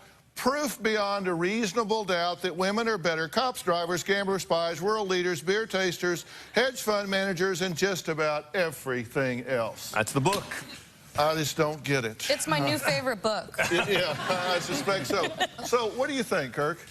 Well, I burnt mine after I read it. Did you? I just feel that the women didn't need any more ammunition against us. Yeah. And that's what this book has, is the ammo. Yeah, it's got the it is research and ammo. the studies right there. So why are women better? Because you really believe that. Well, some of it. The driving thing, I can't. I mean, for me to ride in a car with my mother, I literally have to have a bag over my head, an iPhone. I can't. She's horrific. I mean, 2 years ago, she stopped making left turns. Period. She ruled it out. And then she said, UPS doesn't either. There's facts backing it, Kathleen. Don't make left turns. How do you not do that your entire life? I don't agree with the driving. Some of it, well, the memory, of course. I mean, women, yeah. I don't even know why men bother to fight with us. But why are women better memory? It's ridiculous. I have files from 1974 I can pull out on your ass. You won't even know what happened. We decide what we want to remember. That's all there is to it. But that's nothing. That's only 3 things. Sometimes you don't want to remember everything. But on the driving one, why would the insurance companies on average charge 7% less for women than for men? Because it may mean we have less accidents, but it doesn't mean we're better. That is profiling is what that no is. question about it. Do you think women are better drivers? You know, I think all women except for my mom are better drivers. She's looking over her shoulder yelling at me, why aren't you in medical school, and not looking at the road? You say that 77% more men. 70%. 77%. Wait, see, look, do you see this? They're already jumping on me. Yeah, stick with me. Occasionally stick with me. You say 77% more men die in traffic fatality. At the wheel. At the wheel. But you do not mention that 90% of the accidents are caused by women that men die in. I don't think you're getting Stick with me, guys. Okay, Kirk, I got crickets over here. Yeah. I got crickets over here. All right, we're going to be asking all of you in the audience for your opinions throughout the show. And you'll all be voting with your Paget gadgets, so get them ready. Dan says women tolerate pain better than men. We're going to talk about that next. But first, I want to know what you think. Ladies first. Who tolerates pain better, men or women? Press 1 for men and 2 for women. Now, it's only the women voting now. Don't forget, guys, don't vote. What was the question? They're like, what was the question? Say something about We don't stand a chance. All right, let's look at the results. Women say 85%. You really think you're better with pain than men? All right, men, it's your turn. Get your Paget gadgets ready. Who do you think tolerates pain better, men or women? Press 1 for men, 2 for women. Think about childbirth while you're doing it. This is not an essay. Mr. Lawyer's making the closing argument up here. Are you kidding me? All right, let's see the results. All right. Men say 75% men. All right, next I'm putting one man to the pain test. Kirk Fox, I'm looking at you. We'll be right back.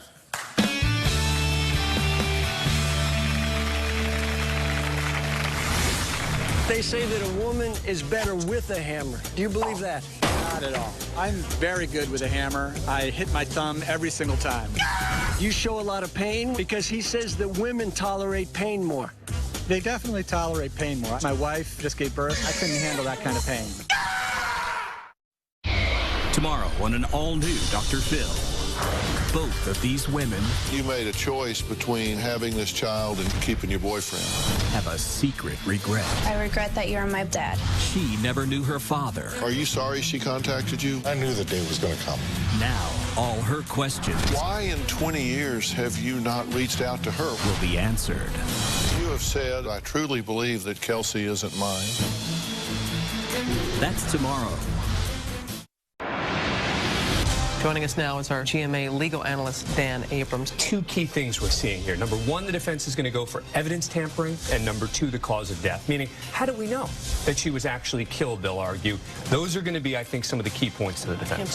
If the authorities have the right person here, this was classic police work, to look at the security cameras, to talk to the neighbors, to examine the footprints, to look at the types of wounds, etc. They start to say, you know what? This just doesn't add up.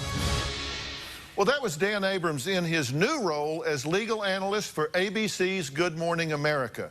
Now, he's also the author of Man Down. I would not have expected this from you, Dan.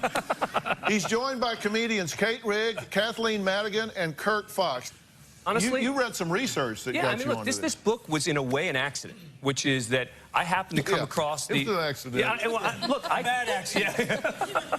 Caused by a dude.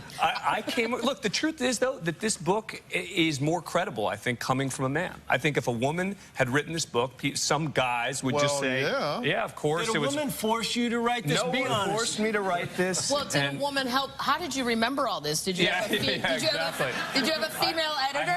I had a female researcher and I had a female editor. And they were both very helpful in the process. Will you agree that most of your surveys were done in foreign countries that we can't research? Some of the studies were from foreign countries. Estonia, does that even exist? There was one study from Albania, but it was. But nevertheless, I rest my case. This is America. It was He's right about America study. too, though. There are some uniquely painful experiences that women say they endure, such as childbirth being the obvious, right? But then there's something else that I've never gotten, and that's waxing. Okay? I don't get, what is up with waxing? First you get burned, then you get ripped. Now, since Kirk thinks anything a woman can do, he can at least do. So I thought I would volunteer him to see how he holds up to some hot wax. Do you want a leg? I want a leg. Or a wing? What do you want a leg? The left leg. My left leg is my better side. Underarm might be good. Okay, underarm. Can we have your leg up here, please? You'll do anything for your art, right? For your craft? That was my father's sock, if anyone's interested. Yeah, that sock doesn't even almost match anything you're wearing. It doesn't matter. No. So I guess but I dressed quick. I was done before them. You say men take longer to get ready than women. That's what I didn't get. So there was a 2,000-person study done in England, and on average, the men took 83 minutes, and on average, the women took 79 minutes. Now, I don't get it. I have never spent 83 minutes getting ready for anything. So how long does it take me to get ready? I mean, because seriously, I get in the shower, I get out, I shake like a dog to get the water off of me. I get dressed and go, right? Well, you don't have to do your hair, so that cuts a lot of time. Now that was cheap. It's true, though, sad but true. Dr. Phil, you see how they are? They attack. I will say that wax is a little hot. You pay people to do this. All over our bodies. I Head to toe. Yes, yes. Now, will this make me a better swimmer? Yes.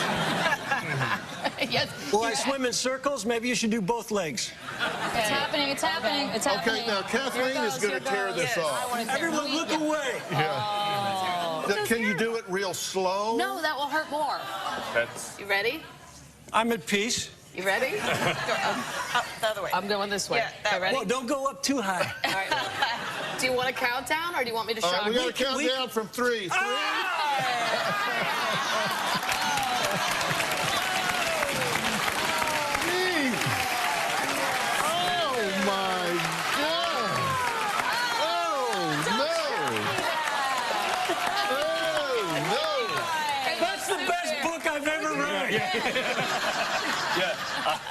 Can I take this home? Oh, that is so nasty. Nobody wants that. My mustache doesn't even like to see that. That is wrong at so many levels. That is wrong at so many levels. All right, we have one more way to test pain tolerance of men and women. and that's ice water. So bring out the ice. Okay? He's still in pain. Look at him. Most of it's mental. This is like a Japanese game show. Come on, we're gonna put Dan and Kate to the test. Okay. So you got to put your hand in the ice water. Can we put my leg in there first? And we're going to see who can hold it in there the longest. All right, 1, 2, 3. But I don't care what it takes, Kate. I'm going to win. I don't care if your hand falls Don't off, worry. Kate. We are here to prove Dr. your Phil, point. anyone tuning in now, they'll just think I'm lazy with my leg up. What's on TV? Look at it. She's not even sweating, and you look like... It hurts a lot. It's not good. Yeah. Does that hurt? Kate, keep the Asian It hurts. Come on, you can do this. It hurts more than I thought it was going to hurt. Hurts a lot. Ow. It hurts a lot more than I thought. Does it bother you? Ow. It hurts, but I'm not going to lose. I'll even drink.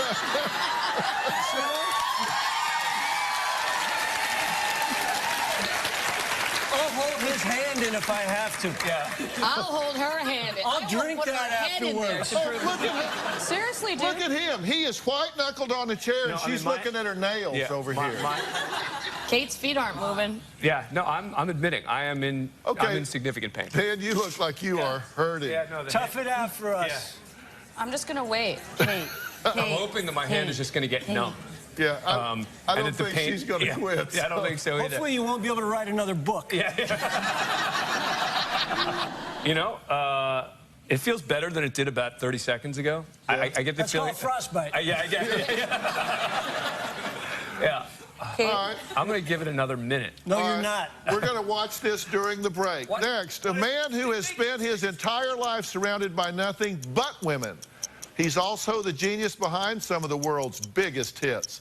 We're watching the ice. We'll be right back.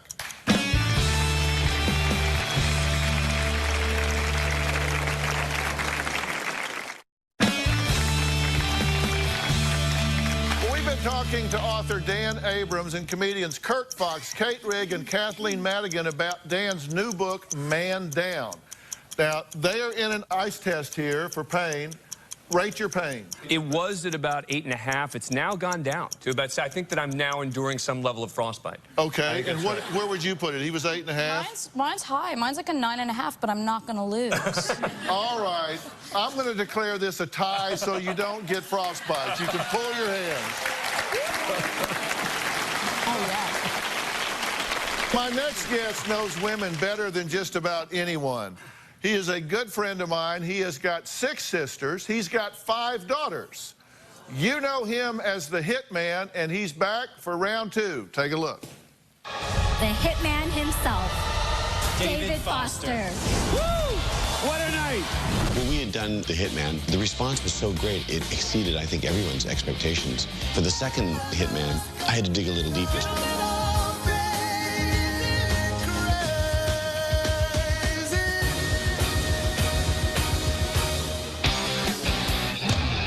When people see the final show, I think they're going to be thrilled. I know I am.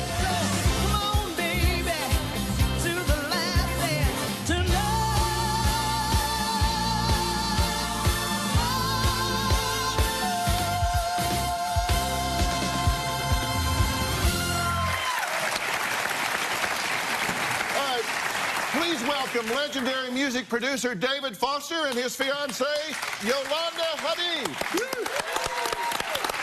All right. You have women all around you. I do. You have 6 sisters?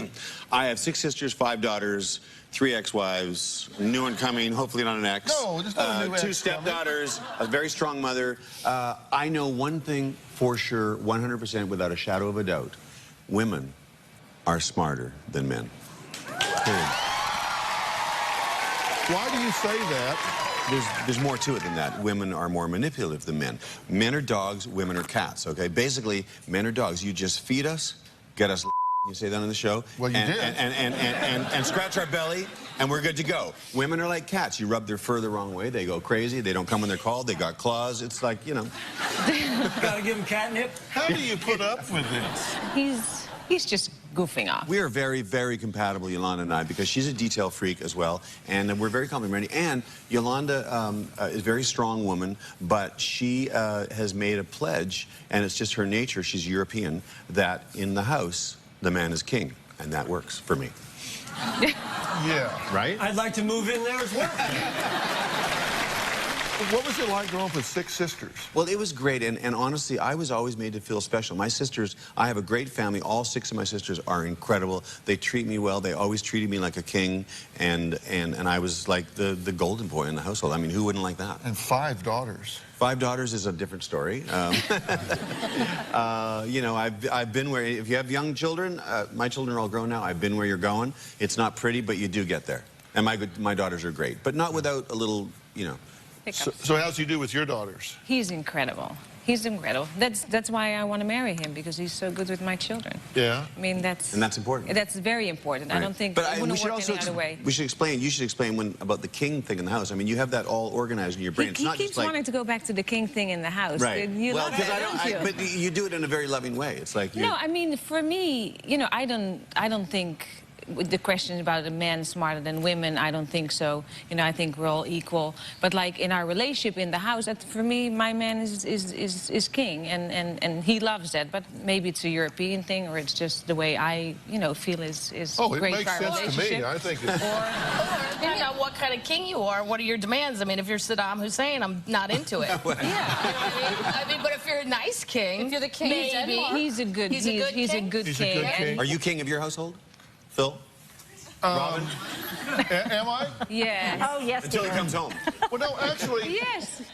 Actually, we kind of have a division of labor, and I guess I'm kind of old-fashioned in this, that I think that the home is her domain, because she loves that, and she designs, and she decorates, and she fixes, and I enjoy. Yeah. All right, Dan's book also showed evidence that women are better drivers than men. So we asked our viewers to take a poll at drphil.com. The question we asked was, who makes better drivers, men or women? And here are the results. 57% said women are better drivers, and 43% said men are better drivers. This one is not debatable, all right? The bottom line is that men get in more accidents, they drunk drive more often, they die more at the wheel, and their insurance rates are higher as a result of it. I mean, that's just a fact. That's because they forgot they were drunk when they got in the car to drive home. Yeah. So we are #1 at something. God, there's nowhere to run. All right, next, one young couple fighting over the driver's seat. We'll be right back.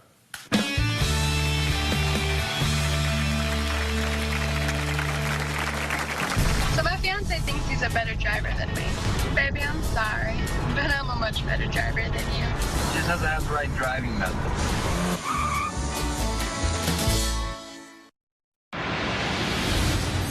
Who do you think is more likely to get struck by lightning, a man or a woman? Oh, for sure a man. Why are you saying a man? I don't know. They're just idiots sometimes and tend to get caught in the rain when they shouldn't be. Who do you think is better at handling a breakup? For sure the guy. I would say guys, too. Wrong. Really? Women. Wow. Yeah. Why do you think the guys? It's like Tarzan and Jane. Tarzan's the guy who always gets the food, man. Jane was sitting back smoking grapes. Well, that was reaction to Dan Abrams' new book, which is called Man Down. Now, Dan says women are better than men at most things, including breakups. Now, we've been talking to Dan Abrams, David Foster, his fiancée Yolanda, and comedians Kurt Fox, Kate Rigg, and Kathleen Madigan. Now, Tony, what do you think? You say men are just better at driving because what? Well, me personally, you know, I think we just pay attention more. I mean, most of the time, guys are, you know, on the road a lot more because of different fields, driving trucks and, all right, you know, that kind of thing. Now let's talk about breakups. Men are better at breakups? I believe so, because we're stronger emotionally. Oh, my gosh. He's right. Because men are stronger emotionally. Yeah, I think so. I mean, I think men are built to be strong. They're built to handle many different types of situations. So you can move on a lot faster, I feel like, than a woman can. Now, the research just doesn't support that. That's right, and there's a specific reason for it, which is that when a couple gets together, a man tends to forget about his friends, and he tends to turn to that partner as his #1 person. and women keep their circle of friends. And so when a breakup starts to occur, women have this group of people to turn to talk to about what they're going through, while men do not. And that makes it harder for men to endure a breakup than for women. What do you think? You said men are better at breakup. Well, I think that because I do tend to agree with that, you know, females tend to get more emotionally involved in the relationship. So I think women are better at breakups, but I think it's, you know, because we tend to put other people first as opposed to a man tends to think of only himself. Let me ask you guys something. Do you think it's easier being a man or would it be easier being a woman? I think it's easier being a man. Why? I just think that women have more hurdles to overcome. I mean, you see, look, one of the reasons that the book shows that women endure pain more is because they suffer more pain throughout their lifetimes. And as a result, they can endure pain more. And I think that that's just a reality. What do you think? And it's tough to be a woman.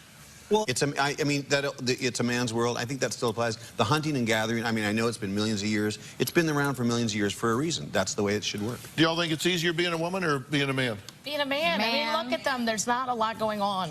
I love being a woman.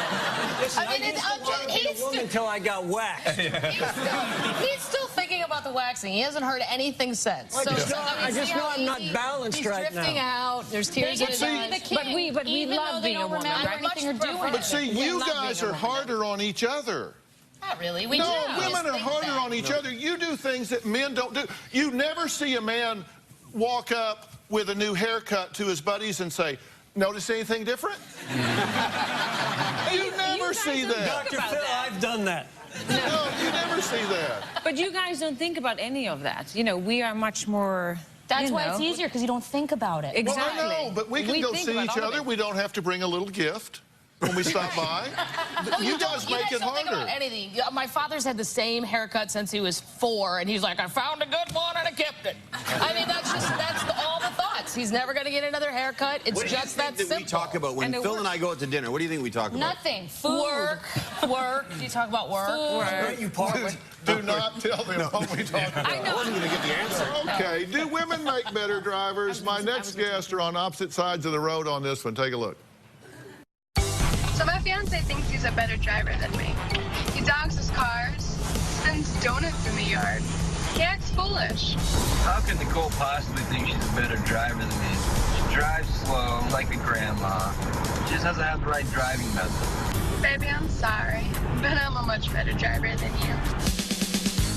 She takes forever to stop, and when she does stop, all she does is pump the gas and make me fly back in my seat holding on for my life. Tickets, wrecks, and my fiance thinks he's a better driver than me? I don't think so. I'll admit, I've had more traffic tickets than her, and I've only had 4. Everybody's had a traffic ticket. Come on. I'm the better driver. All right, Justin, do you feel safe with her? No, sir. Because you look scared when you were talking about that. Oh, I'm scared. So, are you reckless? No, he's reckless. Really? He speeds, texts, and he doesn't pay attention. I'm very cautious. Oh, throwing you under the bus here. You don't text and drive, do you? Occasionally. No, you don't want to do that. You don't want to do that. You need to stop that. She ratted you out. Yeah, I know. I want you to go sit on that side now. Yeah, that's not good. Do you feel safe with him driving? Sometimes until he wants to play. Yeah. What's up with driving around a tree? Oh, I just like to test my driving skills. You test your driving skills around a tree? Yes, sir. Just in case NASCAR calls, and they're like, oh my God, we don't have a driver this weekend, you'll be ready? Who would do that? Really? This is the reason men get hit by lightning more than women as well. It is. Why do men get hit? Why are 82% of lightning strikes on men rather than women? Because the man wants to either go play that extra round of golf, even though there's a thunderstorm coming, or he wants to fix that thing on the roof, even though he knows that there's a big storm. Men are more reckless. That's the bottom line. So why? And this applies to driving as well.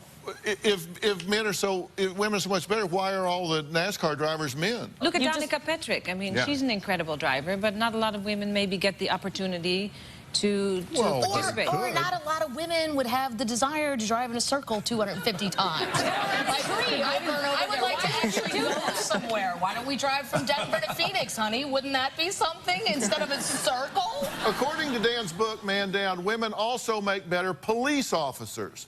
We're going to talk about that next. But first, get your Paget gadgets ready. Who makes a better police officer, men or women? Press 1 for men and 2 for women. All right, let's see the results. Oh, 75% say men, 25% women. Your book says different. Right. But next, we're going to talk to a former female highway patrol officer. You might be surprised what she has to say.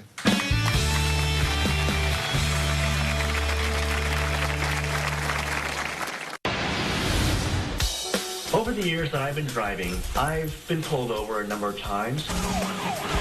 I have noticed a definite pattern that I can say I've experienced with 100% accuracy. All the male officers that have pulled me over have let me off with a warning, whereas all of the women officers have given me tickets. That's my experience. The female cops are always the ones that give me tickets. So, are women better at being patrol officers than men? I don't know, but I personally would rather they not. Well, in his new book, Man Down, Dan Abrams says women are better at being police officers. Now, we're also joined by David Foster, his fiancée Yolanda, and comedians Kurt Fox, Kate Rigg, and Kathleen Madigan. Now, you say you think women would be better. Yeah, I think so. Why? A beautiful woman, I think you can smooth a guy cop. I think at some point you can break them down. And I think a woman... No, it's nothing to do with good or bad. I think a woman, when we're like said to, you know, you're going to get a ticket, you're going to get a ticket. Women are less corruptible. I mean, literally, there are cities around the world now which are hiring women to become police officers because their police forces are so corrupt. Estonia? No, not in Estonia, but in Russia is one of them. That there are cities in Russia where they are now, look, the bottom line is the U.S. police forces aren't that corrupt that you have to literally say, we have to go, our situation is so bad, so bad. Survey in Detroit. That we have to go find women. And women are better at diffusing violent situations. Well, Heidi is a former highway patrol officer, but that doesn't mean her votes go to the women. Take a look. Hi, Dr. Phil. I'm a retired California Highway Patrol officer, and I have to disagree with Dan Abrams on this one. I learned firsthand that few women have the drive and focus to do the job right. There were a lot of women I just didn't want to work with because they were either too emotional or too small to get the job done. The worst part was when it came time to hit the pavement and wrestle someone into a pair of handcuffs. Some of my fellow female officers would just stand by and watch. I actually had to look up and ask for help. I'd be like, hello, get your butt down here and help me out. This isn't an episode of Cops. I'm sorry, Dan, but women aren't always better at everything. Okay, so Heidi, you would rather partner with a male officer if you were going to partner with somebody? Well, yes, Dr. Phil, I would say that because, you know, there's no black and white in anything, but when it comes down to really, when you're trusting your life to someone, I would think about, am I literally going to trust my life to them? And honestly, there weren't that many women that I would say, yeah, I'll work graveyards with you. Because that happened to me numerous times where I was literally rolling around, looking up, and she's watching. And I'm thinking, badge, gun, help. Yeah. You think a guy would jump in there and help out? And I can say in my personal experience, I was never in a fight where a guy did not just jump in. And that's all agencies, because I worked in the Bay Area, so we worked with police and sheriff and highway patrol. But there were numerous times when the women would sit back, and it was almost like they were watching to see what would happen. Do you think that women were able to diffuse violent situations better? Because that's one of the things in the book that, and I'm just curious as to from your personal experience. Absolutely, I would say yes, and I'm glad you brought that up, because the guys used to tease me. They would say, well, how did you get that guy into handcuffs? Or what did you do to get him to jail? Honestly, I'd say anything. I think I'm engaged to like 4 drunks. Really, it's like, you know. So am I. Not for the same reasons. Yeah, but they keep sobering up, and then you got to get you another one, right? Yeah. All right, next, do women make better doctors? We're going to talk about that when we come back.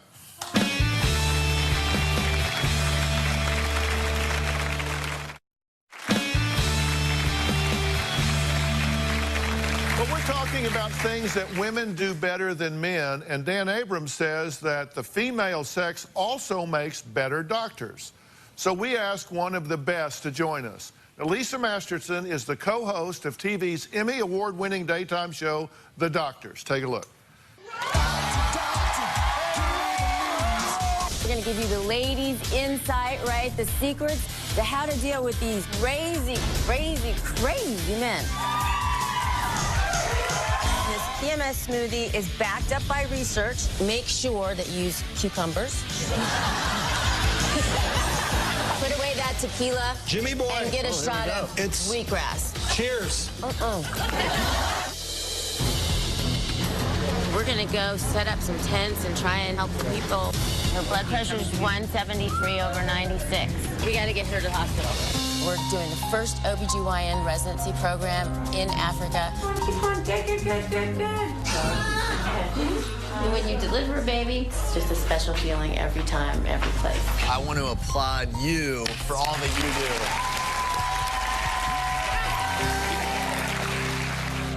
Well, as we say, Dr. Lisa Masterson is one of the co-hosts of The Doctors, and you do a great job on that show. I know everybody watches. So, who makes better doctors, men or women? Well, you might be surprised at what I'd have to answer to that, given the fact that I'm tussling with those three male doctors every day on the television. But I really think it's about, you know, what's in here and what's in here. I'm all about equality, and I've seen some male doctors who are phenomenal as OBGYNs, and I've seen some, you know, female doctors who are obviously phenomenal, but also who are, you know, colder than an iceberg sometimes too. So it really depends on, you know, how you feel with the patient, how you empathize with them. I think that brings another level, because we're all well trained, you know, here in the U.S. We're all really well trained as OBGYNs. And, you know, once you've passed all that, you know, muster mentally, it's really all about what you bring to the table. Like, how many babies have you delivered, would you guess? Well, thousands, because I trained at LA County USC, where they used to do about 12,000 to 15,000 deliveries a year. So lots. Lots. Lots. And women endure pain. Women endure lots of pain, but I don't think it's so much about childbirth as about, you know, those maternal instincts. And that's one thing where you guys aren't going to match us, and that's that motherly love. But I don't think men can bring that to the arena. Yeah, but I'm talking about the energy here, because you're a doctor with a practice, you're a mother, you're co-host of an Emmy Award-winning television show, and you've written a new book called Paper Dollhouse. And when did you write this? Well, as women, we multitask, don't we? And that's another thing that we are very, very, very excellent at. You know, as we're rocking the babies and writing books, and you know, we do something with our left foot. You know, we do it all. We do it all. But we're out getting hit by lightning. You know how hard that is? Did you write it at nights?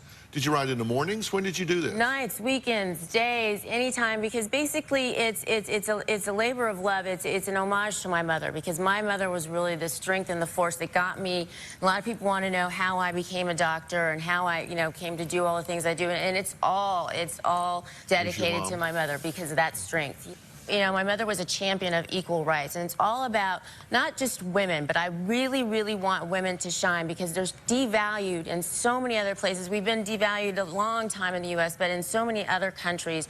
And to really have women find their power, to empower them and make them sparkle and shine and know all their strengths, because that is the kind of strength that my mother gave me. Not be afraid to be heard. Absolutely not be afraid to be heard.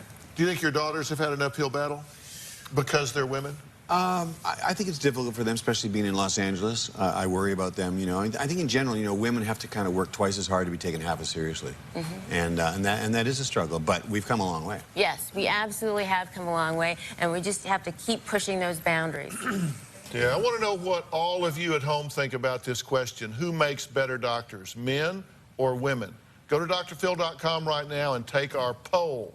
All right, I want to thank the entire panel for helping out today. Again, Lisa's book is Paper Dollhouse, and Dan's book is Man Down. Now, David's latest CD, DVD, Hitman Returns, is a follow-up to his 2008 Hitman, David Foster and Friends.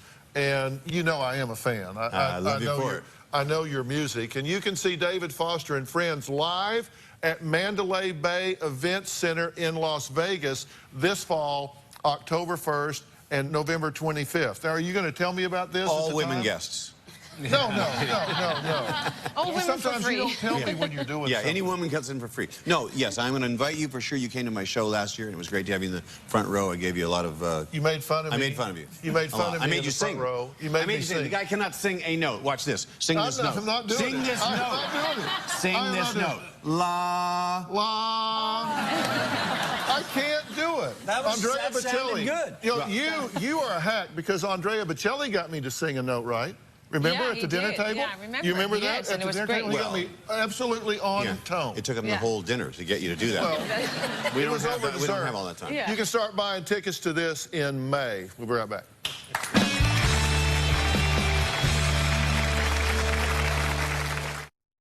Well, I want to thank all of my guests today, including Dan Abrams, David Foster, thank you for being here. Yolanda, thanks for joining us. Dr. Lisa Masterson, thank you so much. Comedians Kirk Fox, Kate Rigg, and Kathleen Madigan. Everyone in the audience is going home with a copy of Dan Abrams' book, Man Down. And you're also getting David Foster's Hitman Returns CD and DVD. And a compelling and thought-provoking read, Dr. Lisa Masterson's new book, Paper Dollhouse. We're going to see you all. And thank you to Paget Communications for providing the Paget gadgets used for today's show. Thanks for being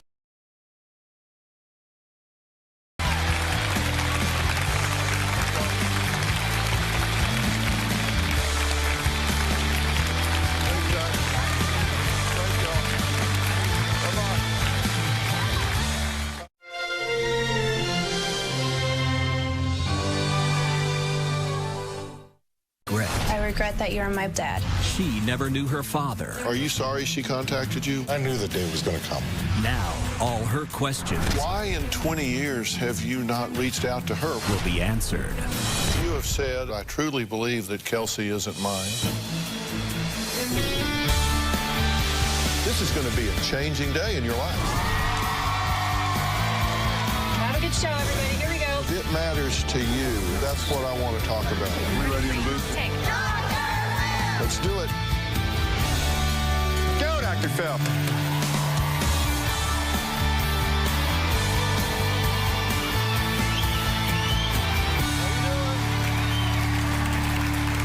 Let me ask you a question. Is there one thing in your life, think about this, one thing in your life that you wish you could do over? One thing that would change the course of your life. Is there a decision you made that haunts you even years later? Well, today we're talking about those mistakes that are deep, dark, and sometimes terrifying. Here's what some people have confessed on a new website called Secret Regrets. My biggest regret is that I ever started cheating on my husband. Every time I do it, I say it's the last time, but it never is. I regret wishing you were dead and feeling disappointed when you came home alive. I regret never telling anyone about the molestation. I know I was a kid, but telling anyone, someone, would have saved me a lot of heartache. I regret losing my virginity in a car in an empty parking lot. Happy birthday, Will. I regret every day that no one knows he is your son. I regret that another man is raising him as his own. I will forever regret leaving you early that night, because you might still be here if I had stayed. I regret not shooting you instead of divorcing you and letting you use my kids as pawns in your custody war. I regret. I regret. I will forever regret my actions. Kevin Hansen wrote a book and created a website, Secret Regrets, to give people a safe place to unburden themselves. Now today, some of the people who posted on the site decided that even though they had done it anonymously, that they wanted to come forward to get my help. Take a look at our first story. I regret being your daughter. I regret that you're my biological dad. You are rude, hurtful, confusing, and selfish. I secretly regret ever contacting my biological father. He has hurt me in more ways than anybody ever has. Brian left when I was about 6 months old. 2 years ago when I was 17, I decided to contact Brian, and my mom agreed. We looked on the internet, found his address. I sent him a letter, and I summed up the last 17 years of my life. He wrote back in a quick amount of time, and he agreed that we should get to know each other, but it turns out that wasn't the best idea. When I first contacted Brian, it was a positive relationship, and then it just started going downhill. He doesn't send me birthday cards. He forgets my birthday, so he doesn't call me. When it came to my high school graduation, he didn't send me a graduation card. He didn't text me or call me and say congratulations, and that was a huge letdown. He doesn't follow through with anything that he says with me. He said he would get a plane ticket for me to come and see him, and I never received the plane ticket. It was just another letdown. In one email, he wrote to me, well, there's a possibility that you're not my daughter. That really, really hurt. I don't know why he would say that. It just makes me feel like worthless to him. I'm just really disappointed that he can't be a man and act like a dad. Wow, that's a lot to say. So let me be sure I understand your regret. You regret that you reached out to him, or you regret that he's your father, or both, or you regret how he responded and violated your expectations? What is it that you regret the most? I regret everything, like him being my dad. He has never been there for me. He has never tried to communicate with me. He just doesn't care. Are you angry? I'm so angry, but I'm more hurt with all the things that he said. Yeah, what has he said that hurt you the most? He said there's a possibility that you're not my daughter.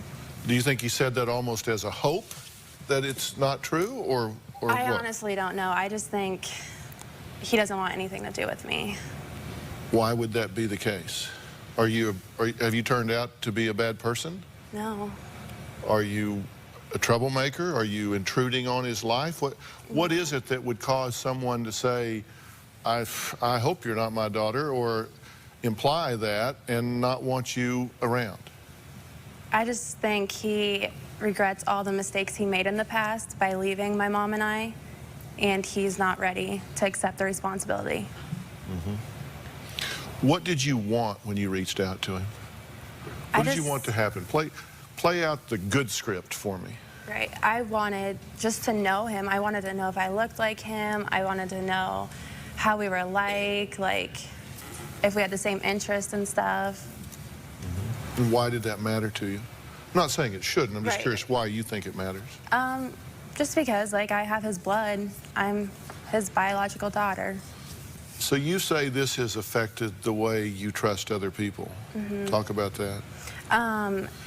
He likes to mess with my brain. When he didn't send me a birthday card 2 years in a row, he didn't send me my graduation card, that really let me down, and that made me not want to trust people anymore, because... And this is after you've contacted him, you've made the contact, he knows you're there, you're on the radar.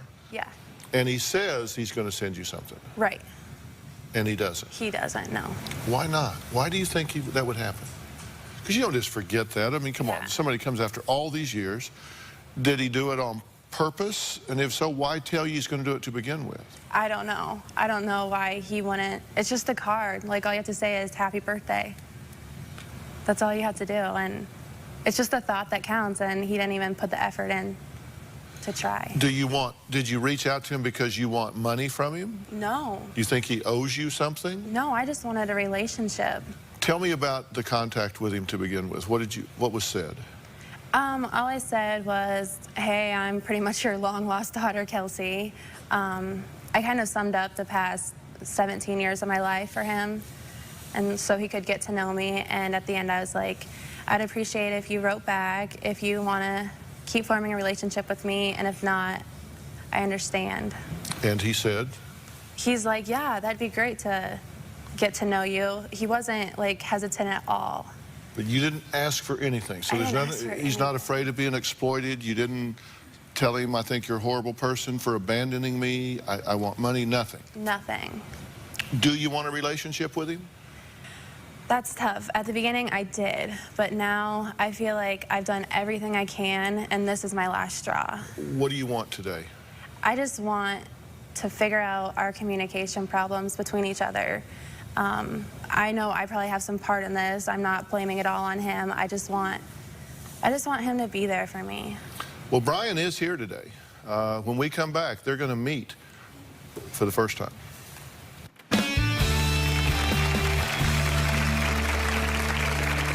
I lost complete contact with Kelsey at the age of 9 months old.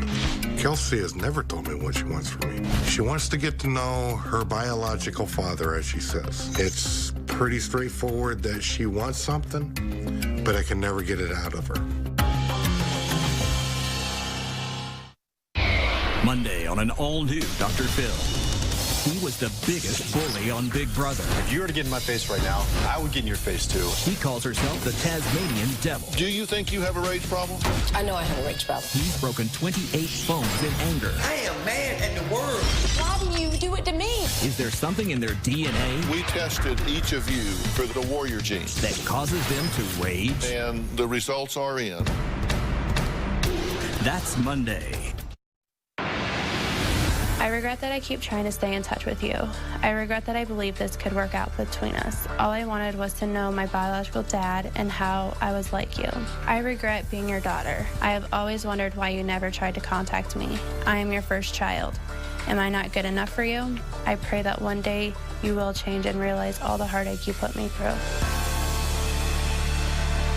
Well, that's Kelsey reading from her posting on secretregrets.com. Now, Kelsey contacted her biological father, Brian, 2 years ago, and he's here today. Before we bring him out, I want to ask you a couple questions. Now, you've not seen him since 1991.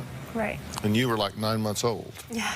Before we bring him out, I want you to hear what he's had to say about this. Take a look. I lost complete contact with Kelsey at the age of 9 months old. She wants to get to know her biological father, as she says. She wants to have some type of relationship. It's pretty straightforward that she wants something, but I can never get it out of her. She started getting upset because I wasn't recognizing her birthday. I wasn't recognizing that she graduated. I didn't send her a Christmas card. I don't have the dates embedded in my mind for 18 years. As significant as they may be to her, they're insignificant dates to me. Kelsey has never told me what she wants from me. And her expectations have never been set. To me, I would hope that she would be pretty straightforward with me and telling me what I should expect to give her so that I can try to make that happen for her, if it's something that I can give. What do you think about what he said? I don't know. I do understand what he said. I don't think, like, I've told him I want a relationship, but I don't think he has ever fully heard me say that. Did you listen to everything he said? Mm-hmm. It bothered me that he said those dates aren't important. Like, my birthday's not important. You understand, he doesn't really know you. Right. Are you ready to meet him? Yeah, I think so. Okay, Brian, come on out and meet Kelsey for the first time in nearly 20 years.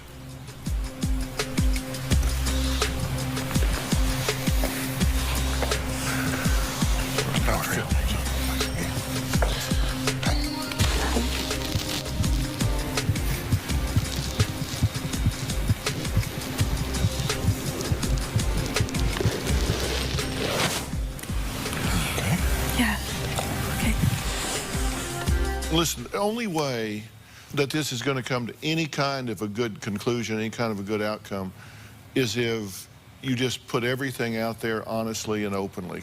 We just really need to be honest. Are you sorry she contacted you? Would it have life been simpler if she had not? Absolutely not. I knew the day was going to come. She describes herself as being really hurt by your response, that you really haven't plugged in, you haven't met any even low expectations about what you hoped would happen, right? Well, and I'll have to be honest with that. I mean, that's a two-way street. There's times that I'll text her because of uncomfortability of talking on the phone. I'm not really one to sit down and write a letter. I'd rather shoot off emails, asking for email addresses, etc., to try and correspond with her. That was never given early on.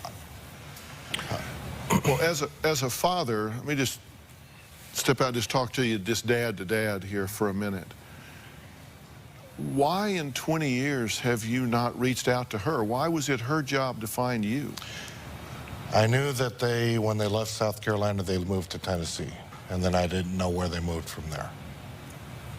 Could you have found her if you wanted to? I'm sure I could have, yes. Again, and that's my question, just dad to dad. If I knew that I had a child out there somewhere, I think, I haven't been in your situation, so I can't say with certainty, but I would think I would want to find her and see who she was and how she was and what was going on. And if I brought her into this world, if she was my child, was there something I could do or should do? I would want to find her selfishly. I mean, there'd be 100 reasons that I would want to find her, and none of them motivated you to reach out. You've wondered that, right? I'm just asking you questions I know are on her mind. I never reached out, no. Was she on my mind? Yeah, she was on my mind. Could I have done things differently? Yes. There's a lot of factors into it from the past between her mother and I that were kind of made me hesitant. Even on the last contact, when I signed over adoption for Kelsey, looking at it as a view from Kelsey's view later in life, would it be better to sign over the adoption, give her the same name as the family? So there's a lot of factors with that. And the last thing I told her mother at that point was, this is one thing you're going to have to answer to. As a matter of fact, when I signed over adoption, I was getting ready to fly back to the Midwest, and I asked to meet her, and at that age, she was about 4. And at my expense, to where I'd meet him halfway, and we'd sit down for breakfast, didn't have to introduce me as anybody but a friend, just to kind of see her. And I was flat told no. You have said, and I assume you know this, I wrote it down in a quote, I truly believe that Kelsey isn't mine. Because of the circumstance of relationship at the time. But that doesn't matter. And but you've done the math and you don't think she's yours. Right, and the rest of that statement is it doesn't matter. Why does it not matter? It doesn't matter. I've already chose what I plan on giving to Kelsey, to what I feel I should give to her. Which is, what do you mean? What she's asking for. It doesn't matter if she's my child or not. It's irrelevant to me. But that still hurts that you said that. Well, that really there's a possibility that you're not. Well, Kelsey you do want to know, right? Yeah. You do want to know, and she asked us to do a DNA test to put this to rest once and for all. Now, I've not read the results, but I'm going to. We're going to find out if Kelsey is really Brian's biological daughter, and if so, where do we go from there? We'll be right back.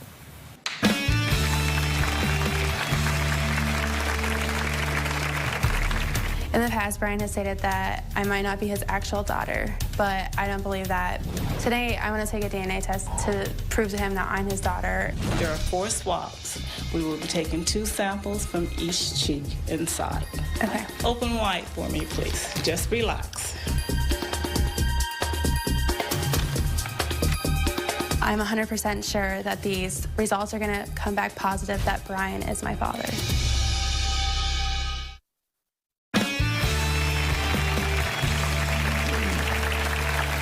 Well, I'm here with Brian and Kelsey. Kelsey went on a website, secretregrets.com, and said that you had a lot of regrets about ever reaching out to this man.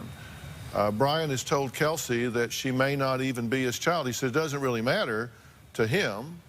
So Kelsey asked that we do a DNA test, and I have the results here from DDC, one of the top DNA laboratories in the world. Now, I'm curious before I open this, because you said that your only reservation about doing this is that, you know, A, you don't think you're a father, and B, what impact it would have on her when she finds that out. You don't want her to be hurt by finding out you're not the father. Right, I have said that. And I'm worried if you are concerned about her. I do this for a living, and I got to tell you, you seem very cold and detached from her. That's just my reaction. I'm not saying that's how you feel. I'm telling you that's how it seems. Does it seem that way to you? Yeah. Is that the way you feel, or do you just come across differently? No, I think that's probably the way I'm coming across, but no, that's not the way I feel at all. Because you seem almost irritated by the whole thing. No. I'm just trying to process what's being said. Yeah, well, you've had time to process before you got here, and you felt that way then, too, right? Mm-hmm. Because you thought you at least deserved a birthday card or a graduation note or something like that.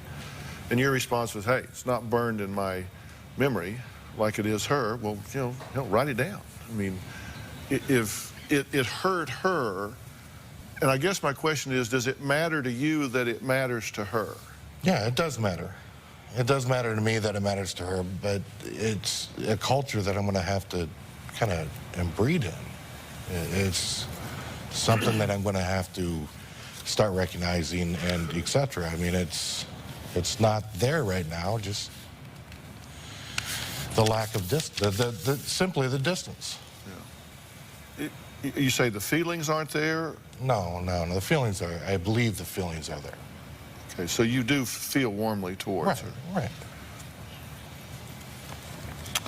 Okay. The DNA results are in. What do you think about this? This sounds so selfish, but I just wanted to do it to rub it in your face because you hurt me so bad. The DNA results are in, and it says that the probability that he is your biological father is beyond 99.99%. This is your biological father.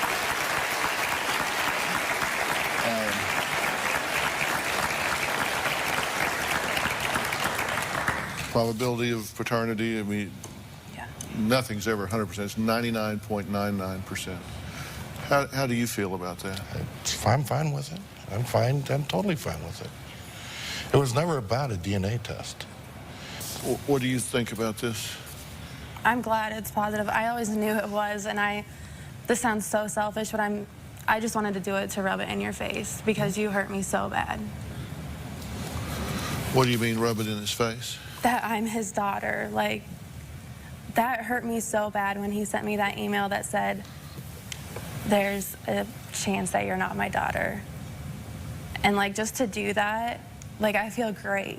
You said to us, I truly believe that Kelsey isn't mine, and went on and said, doesn't matter, but I truly believe she isn't. And then you find out she is, and your response is, well, I'm fine with it. There's just a huge disconnect here. I'm not trying to throw you under the bus, but I'm trying to label for you like what's normal responsivity and what's cold and detached responsivity.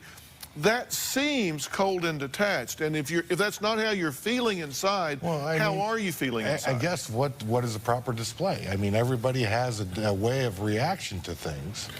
And am I glad the test was done? It doesn't matter to me. It ever was from the day that she was born to where we're at today. Do you see her mother when you look at her? Yeah, absolutely. Does that cause you to have just a involuntary, visceral reaction? It may. Does this create a problem for you with your family? Absolutely not. Because you said this is the culture I'm in, and folding her into that, it is change, it's a challenge. I guess the introduction is kind of uneasy. Bringing the family and her together, I think that I know certainly my current wife now has had some reservations of how she's being viewed in this when she's done nothing but accept it. Well, Brian's wife, Lee, is here today, right? Hi, how are you? Hi, good. And yourself? Are you surprised, happy, sad, relieved, indifferent? Do you have a reaction to the fact that she is, in fact, his bio daughter? Everything's pretty much indifferent on the aspect that Kelsey, he's told me about you from the time that we met. He told me that one day you would probably come around. He didn't want to put you in that uncomfortable predicament because he didn't know what your mom had told you. Our daughters know about you. They're excited. I'm excited. I'm glad to finally meet you. You're part of our family already. You were before the DNA test there. So you really were. That's nice to hear. I will tell you this about him. He's really bad about talking how he feels. It's been 10 years of marriage, and he's starting to get over the hump a little bit. So don't take the closure as personal. He just doesn't know how to do it. So he's not real expressive? No, he's not real expressive. What'd you want to say? I just said that's really nice to hear, like, from her, because I've never met her before. I don't know much about you. This just says a lot on your part for saying that.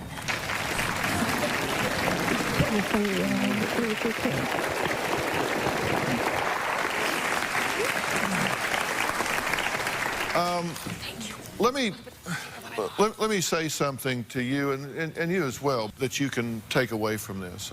You do need to hear feedback that you may be feeling A and communicating Z.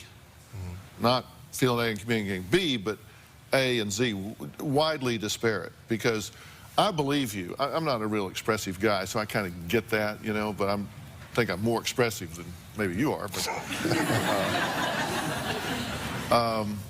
But I think you need to be aware that you might come across really differently than what you intend, which can have a negative impact on other people.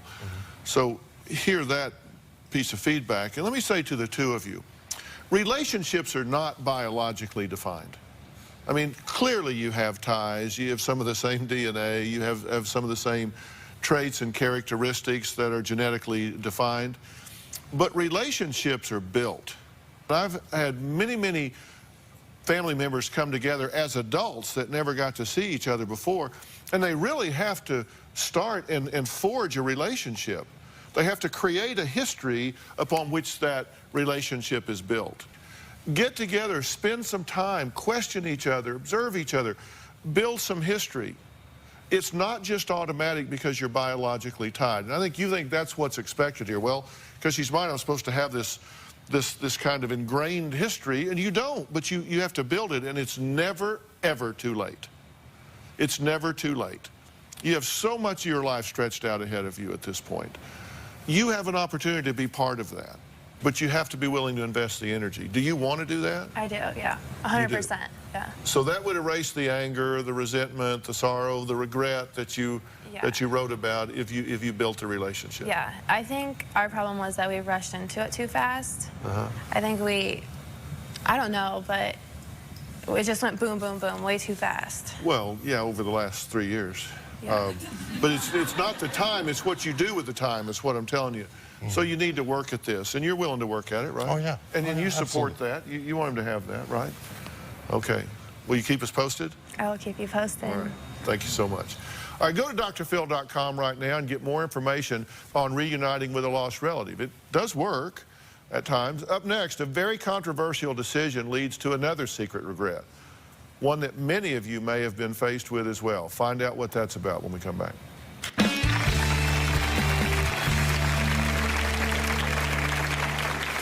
I haven't been able to put my regret behind me necessarily. I still think about it every single day. A lot of people tell me they had gone through it and that it gets easier with time. It wasn't the right decision for me. And to this day, I still cannot get over that.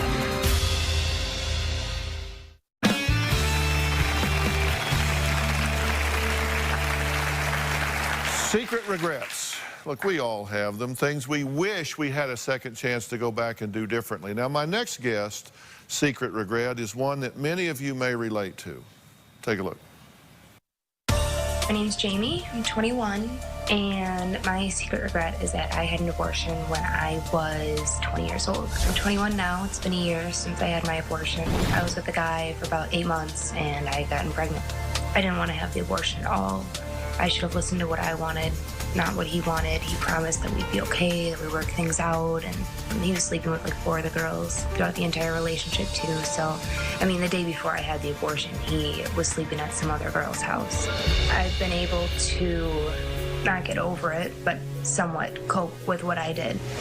I haven't been able to put my regret behind me necessarily.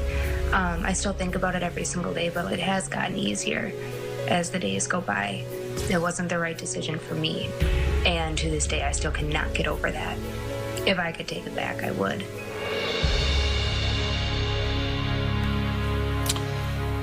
Let's just deal with reality and get right straight to it. You cannot undo that decision. You get that. No matter how much you wish you had a second chance to do that, that is an event that has happened. You can't undo it. It was an extremely confusing time for you, right? Mm-hmm. Yeah. I mean, you were pregnant. You were in the middle of a breakup. We were together while I was, but he wasn't all there. I felt like I had no one to turn to at all. And whose decision was it? I mean, in the end, it was mine. I still had to consciously make the decision to do it, but I was scared that he would leave me. So you did it to hang on to him, in part? In a sense, yeah. Okay, and the day you had the procedure done, he showed up? Yeah, hungover and fell asleep in the clinic office. He shows up hungover and falls asleep in the clinic office. Mm-hmm. And where is he now? Doing his own thing. We He's don't gone. talk. We don't talk. So you have no relationship? No. So he left anyway? Yeah. So you felt really what? I felt like I lost a child that I did want, and then, you know, I thought things were going to get better, and then I lose him a month and a half later. My whole world just fell apart right before me. I didn't know what to do. It's been a long year and a half. Okay, well, here's what we know. We know that you made a choice between having this child and keeping your boyfriend. And you decided to do what you thought would keep your boyfriend, and that didn't work out. And I'm not really here to discuss your decision. You made it, and I hope you forgive yourself if you need to. I hope you really think about that. I hope you give yourself that freedom to do better in the future. You get that was a very immature and naive decision, right? You say that you still miss him. Well, I don't know what it is. I don't know why. After the way he treated me, I feel like I shouldn't, but I have a wonderful guy now, too. But yet this guy stands between you still and that person. Yeah, and I don't your want mind. him to. And I don't want him to. Okay. Well, here's his resume. He got you pregnant, influenced you to terminate the pregnancy, showed up hungover, falls asleep, and in the midst of all this, he cheated on you. That's the resume of the guy that you just really miss. Yeah. So much that it interferes with your current relationship. It's hard to trust anybody. A guy, like, especially with the guy I'm with. He's been doing such a good job at being there, but the past guy has just made it so hard. And you want to know what I think needs to happen here to get past this, to move on? Boy, am I chomping at the bit to tell you. I'd rather you be honest. Oh, I'm going to be honest right after the break.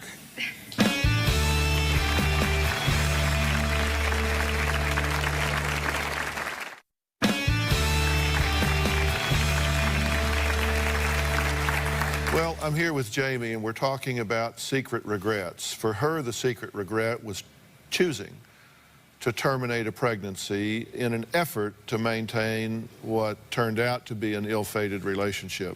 He left anyway. You want me to be honest with you, right? You know, first off, let's just talk about him for a minute, okay? Okay. You're not mourning the loss of this guy. You're mourning the loss of who you wish this guy had been. Okay, now think about that. We have these images. I see it all the time. Sometimes people get divorced and they get away from each other and then they get away and they start missing the other person because they have selective memories. They think about the good times, how much fun it was on the honeymoon, and that time that they were down in Cabo, and all of this stuff, and all that. And so they kind of drift back together. And about 2 days into the reuniting, they go, oh, yeah, I remember why I hate everything you stand for. I just forgot about that when you weren't there to remind me every minute of every day. Okay, and that's kind of what's going on here, okay? You kind of think back to who you wish this guy was. The selective memory, and that's part of the immaturity that's infecting your problem-solving skills here. Okay, it's time really that you grow up and dial intellect up with the emotion. Those things come together. You made a very immature decision. And as I say, I'm not here to discuss your decision or your right to make it. I'm here to discuss your problem-solving skills, which were poor. You chose, listen, did you have warning signs that this guy was not good? I didn't see it. I look back and I see it. That's what I mean. Yeah. As you look back, you had to be pretty biased to not see it, right? He cheated on you. He didn't have your best interest at heart. And when it comes time for what is probably the most traumatic decision and action of your life, he shows up hungover and falls asleep. I mean, he wasn't like pacing the floor. He wasn't in there with you holding your hand. He wasn't thinking about it, praying about it, talking about it. Okay? I mean, these are clues. These are clues. Okay? And so now you're saying, oh, my God, I can't believe I did that. But you did. You did the best you could at the time, but you're smarter than that now. You get it now. You look back and see that now. And I don't know whether this guy that you're with now is a good person or a bad person. I don't know if you should make that relationship work or not. I don't know. But I can tell you letting this person interfere with that is immature. It's unhealthy. You need to be honest with yourself about who this person is and who they are not. Mm-hmm. And I haven't met him, so I'm not talking about anybody in particular. I'm just saying, based on what you're telling me about this person's actions, it speaks volumes to me about who he is not. And you need to accept that you just simply were deceived. And you have your entire life ahead of you. And you need to do whatever you need to do to get over what I call unfinished emotional business. You have unfinished emotional business with yourself because you have real moral dilemma about what you did. Yeah. You have unfinished emotional business with this guy because you want closure. You want him to say, I was wrong to influence you in that way. You want something from him. What is it? I just want a sincere apology. I'm sorry that he didn't make me do anything. Like I said, I was still a conscious part in making that decision, but I'm sorry I made you feel like you had no other choice in the matter. I'm sorry for putting you through all of that hurt and not being there for you. I didn't care if he was in a relationship with me or not afterwards. I just wanted that emotional support from him. In order for him to give you a sincere apology, he would have to be sincerely sorry. And based on what you're telling me, I'm doubting that that's the case. You say, I wish he had been there for me at the time. You can't change that, but what you can do is be there for yourself now.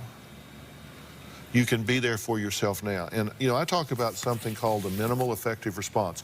What is the least thing you can do that allows you to get emotional closure?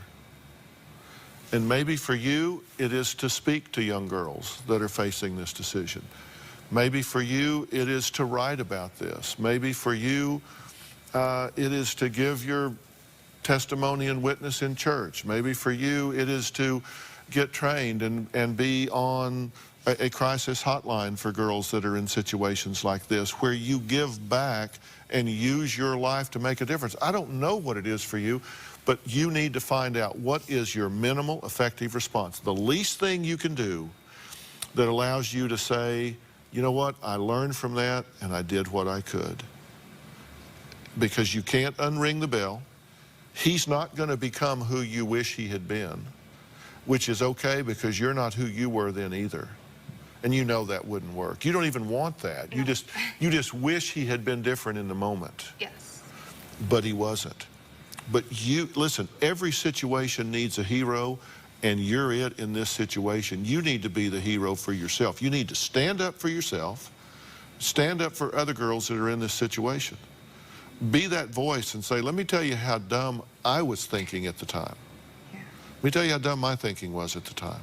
Share that, use that, move forward with that. And then it doesn't become a regret, it becomes one of those teachable moments in life that you use to save a whole lot of others from going down that path. But you got to take care of yourself first. Do you agree with that? Mm-hmm. Okay. I think you need some help sorting this out. And I'm going to make some resources available to you to sit down and help you navigate this terrain to get you to identify that minimal effective response and to get that closure. Well, Kevin is the author of Secret Regrets, and he's the creator of the website with the same name, and he's here today. He says that the website has given people like you an emotional outlet, an opportunity to talk about these things. Kevin, you think this has been a positive thing for people? It's been overwhelmingly positive. You know, Jamie has, shared her story, and Kelsey too, and I think we've had a lot of closure today and a lot of opening doors for both of these individuals, and it just reflects a lot of what I hear back from people who have posted their regret on the Secret Regrets website. We've stopped suicides, we've prevented affairs, we have convinced people to go and get help for their addictions. It's been an amazing experience to be able to help people like this. Are you glad you went on that site? Yes. and wrote down the things that you did? Yeah. Are you glad that you did it? Yeah. So I mean, it's a route. It gets you where you're going. We'll be right back.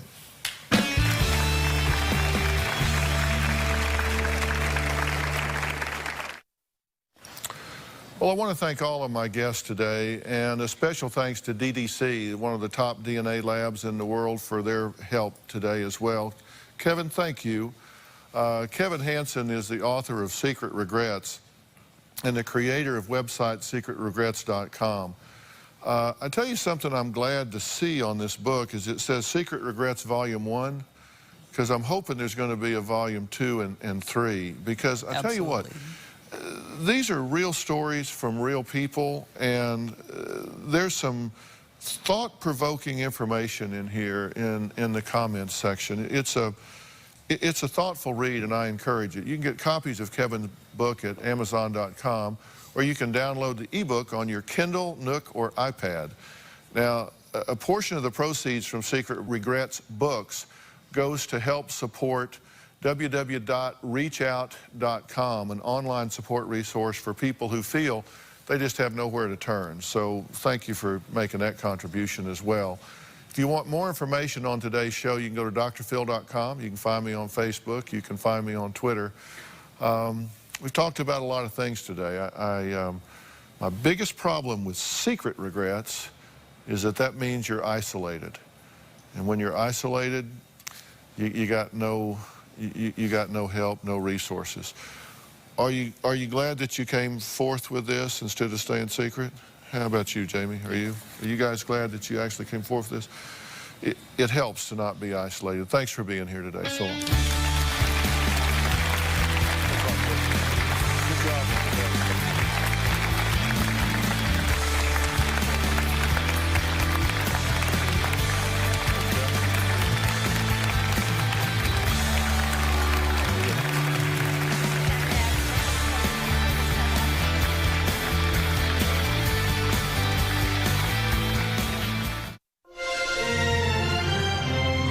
Eat it too. There's not anybody in America that believes that. Plus, Miles is very boring. she's been unfaithful. The affair, I never thought that would happen. But what's her other secret? She's been hiding something and wants him to know the truth. This is going to be a changing day in your life. Have a good show, everybody. Here we go. If it matters to you, that's what I want to talk about. Are you ready in the booth? Let's do it.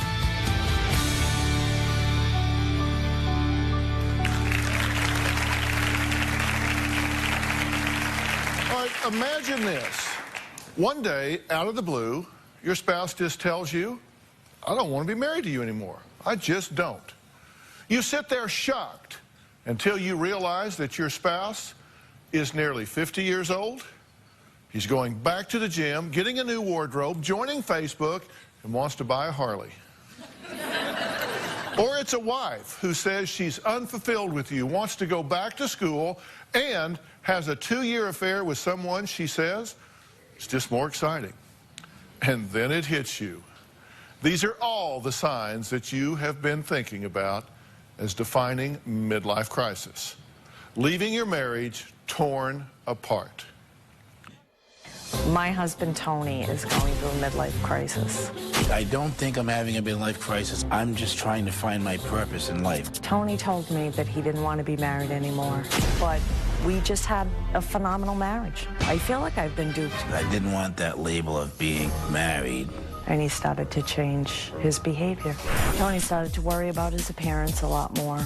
He wanted to lose weight. He got his teeth whitened. They talked about things like liposuction. I don't think there's any reason why I shouldn't try and take pride in my appearance and look good. I wanted to buy a new Harley Davidson. If I want to buy a shiny toy for myself, I think I deserve it. Well, I would like to take piano lessons. Why shouldn't I be able to do young, fun things? He was wearing his wedding ring on his other hand. And when I asked him about it, he was like, it bothers my hand sometimes. Tony retired, and he got a private security job at a local casino. Tony made it pretty clear that he did not want me around the casino. I like positive attention from females. I flirt. I started to wonder if he was having an affair. He joined Facebook. Tony was becoming friends with a lot of women on Facebook. I'm not actively looking for anyone else. I want that option. The very next day, he said, I want a divorce. When the divorce is final, I will have more freedom to do what I want to do. You like being with me, don't you? I don't like dealing with the pressure. I do love Jill. I don't want her out of my life. I just want to take care of me right now. I need to take care of Tony. I want to shake him and say, what the hell are you doing? Well, not a bad question. What the hell are you doing? Yeah, that's her question, right? Because you are on the brink of divorce, right? Yes. Would you agree with that? Yes. Do you want that? You want a divorce? Yes. You want out? Yes. And you're hoping what? To not do that? Well, I have been hoping since we first split up, since he first told me, that he would change his mind, that, you know, let's go to counseling, let's go to church together, come with me, you know, do what you should do. And it's funny because we've watched your show, and so I've talked to him about, you know, be a man. You're the leader of the family. You don't just walk out. I get the fact that you know, sometimes don't want to have responsibility and want to go to the gym 5 nights a week or do whatever you want to do, but that doesn't mean you ditch your whole family. That's just not okay. What's wrong with you? But that's what you're going to do. You are going to get the divorce. You don't think you're ditching everybody, but you're going to get a divorce. Exactly, right. So why did you get married to begin with? Well, because, you know, I love Jill. I loved Jill at the time. Things were great. And I didn't want to lose her. I'm kind of a people pleaser, and I wanted to please her and make her happy. She had been saying, oh, I want to be engaged by the end of the year. I want to be engaged by Christmas. And you actually told me. I promise that by the end of this year, we'll be engaged. So when he says that, it was like he was saying it to me. He was saying, you will have a ring on your finger by the end of this year. So you didn't want to get married. Is that what you're saying? She pressured you into it? Yeah, I felt pressure from her to do that. But you could have said no. I could have said no, but I didn't want to rock the boat, upset her, hurt her feelings. So why rock it now? Good question. You didn't want to rock it then. You're rocking the hell out of it now. You're 2 weeks from divorce. Right. Yeah. Well, you know what? At some point in my life, I realized I need to start being more assertive and doing what I need to do. Yeah. Well, this is what kills me, is that he was a police officer for 20 years. So he knows how to be assertive. And I'm like, here I am, little old 5'2" me, saying to him, are you kidding me that you didn't want to marry me? Why not just say, Jill, I love you, I care about you, I've enjoyed our relationship, but let's just stay living together. I'm okay with that. And, you know, I'm like, so you marry me to bring me to this point. I'm 48 and now just go, okay, well, it's been fun and now I don't want to be married anymore. Like, it just... Well, do you want to be married to somebody that doesn't want to be married to you? Absolutely not, which is why I was the one that initiated. I actually finally, even though he initiated... So saying, you don't want the divorce, you just want him to not want the divorce. Because you don't want to be married to him if he doesn't want to be married to you.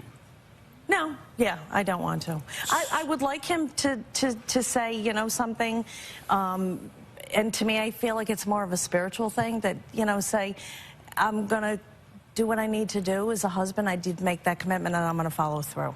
I wanted to follow through. So you wanted to man up? Absolutely.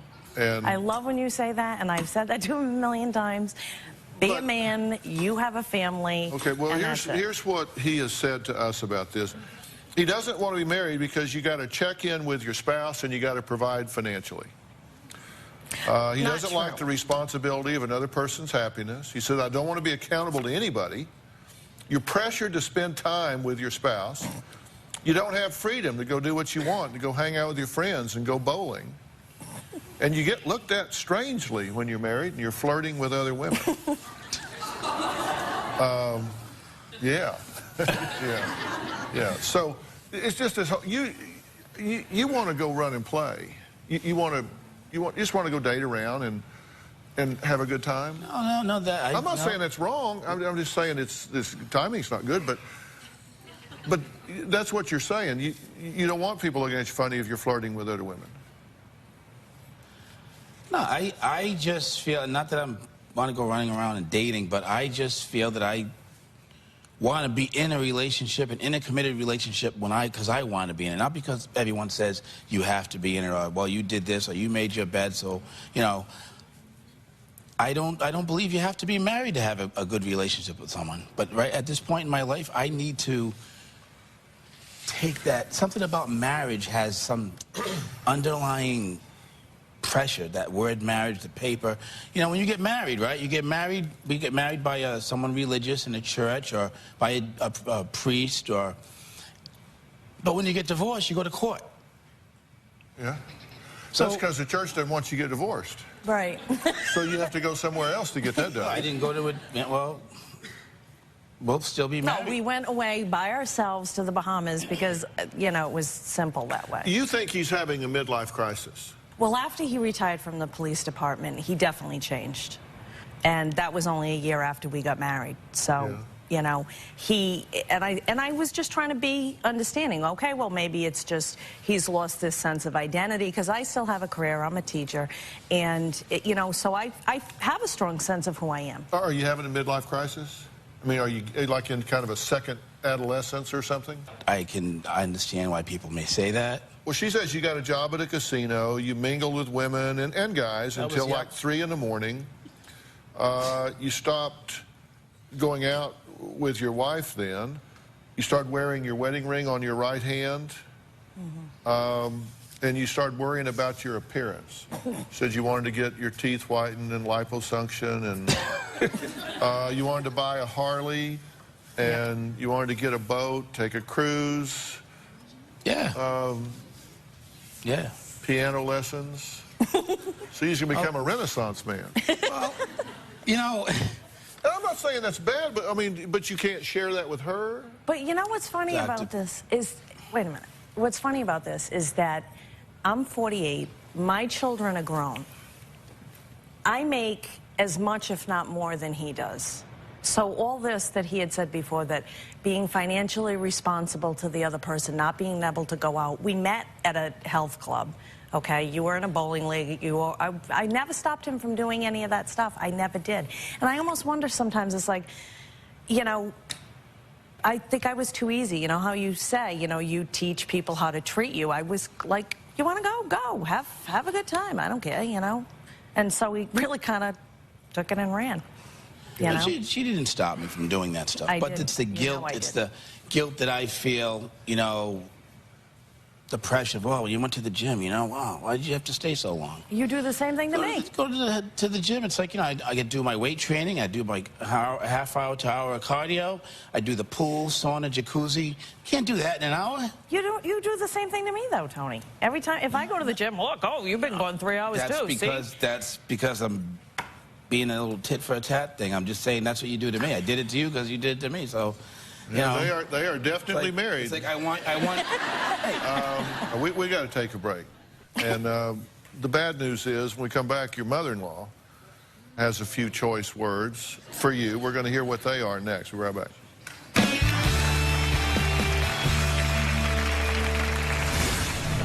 I just don't want to be married. What about your friend Oprah, right? She's not married, but she's in a meaningful relationship. Why can't you be in a great relationship and not be married? Monday on an all-new Dr. Phil. My mother-in-law has given us her adopted son. She can't handle her son's tantrums. You're saying you're overwhelmed. Extremely. Overwhelmed is not an option. They don't want him in an institution. You don't just institutionalize a child because you can't get him to do what you want him to do. You can't do it, you can't do it. Give him to us and just be done. I am not walking away from my son. But you essentially have. That's Monday. Tony and I still have an intimate relationship. We see each other at least twice a week. He spends the night. We watch TV, we drink wine. It's like we're still married. But then he goes home. It's really, really hard because this is just not what I want. I don't want him to leave. Do you think you're being used for sex? No.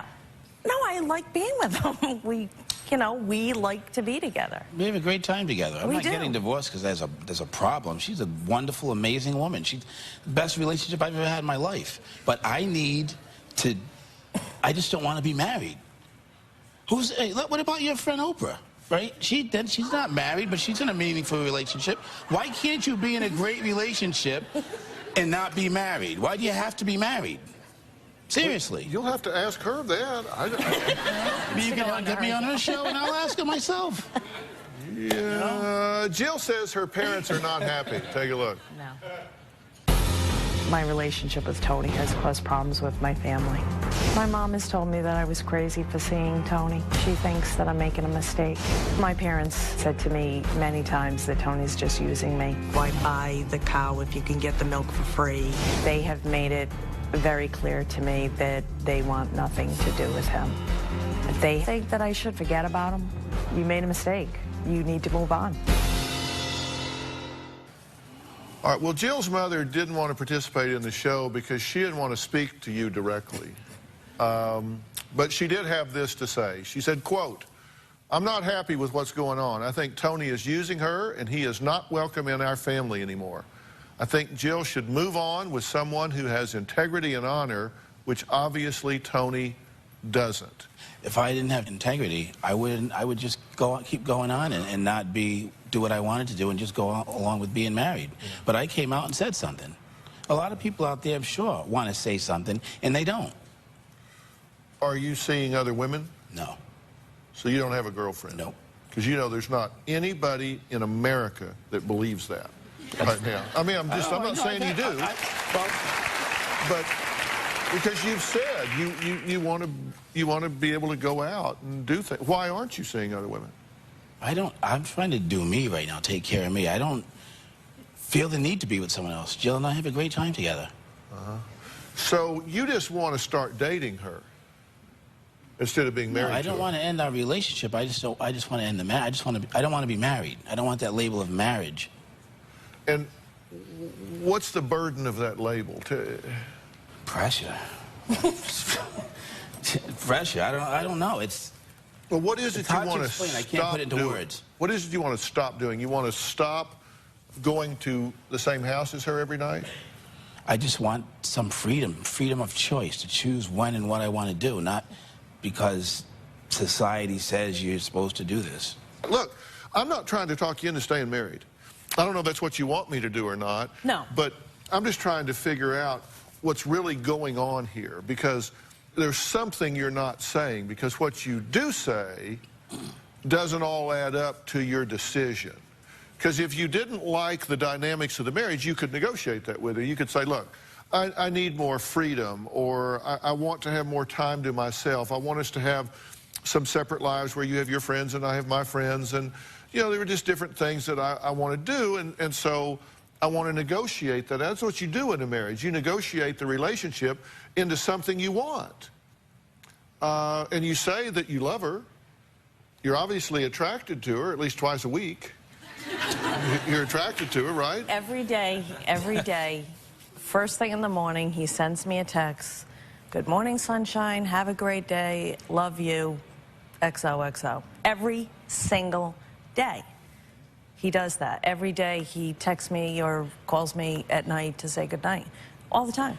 If I need something done, I'm having surgery, he takes me to the doctor. My car broke down, I had a flat tire, he came and got me. I mean, this is not just like, you know, booty call stuff like weekend, oh, hey, what you doing, I'll come over. That's not at all. And I know, I mean, believe me, I absolutely thought with every fiber of my being, there had to have been somebody else. But I know Tony pretty well, and he had serious trust issues with women before he met me. Big time, big time, big time. And I had always known from the beginning, he was like, as long as you don't cheat on me, we're good. And I said, I never will. I love you, I adore you, and I'm committed to you. And so that's why, although it seems to most people that he must have a girlfriend or whatever. No, I mean, that would be a common occurrence. Of course it is. I guess my question is, why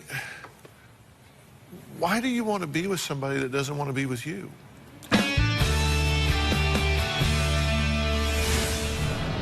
I can understand people saying, oh, you must be dating, you must be having a girl, you're going to leave your wife for somebody else. I'm not going to leave her for anybody else. You're just going to leave her.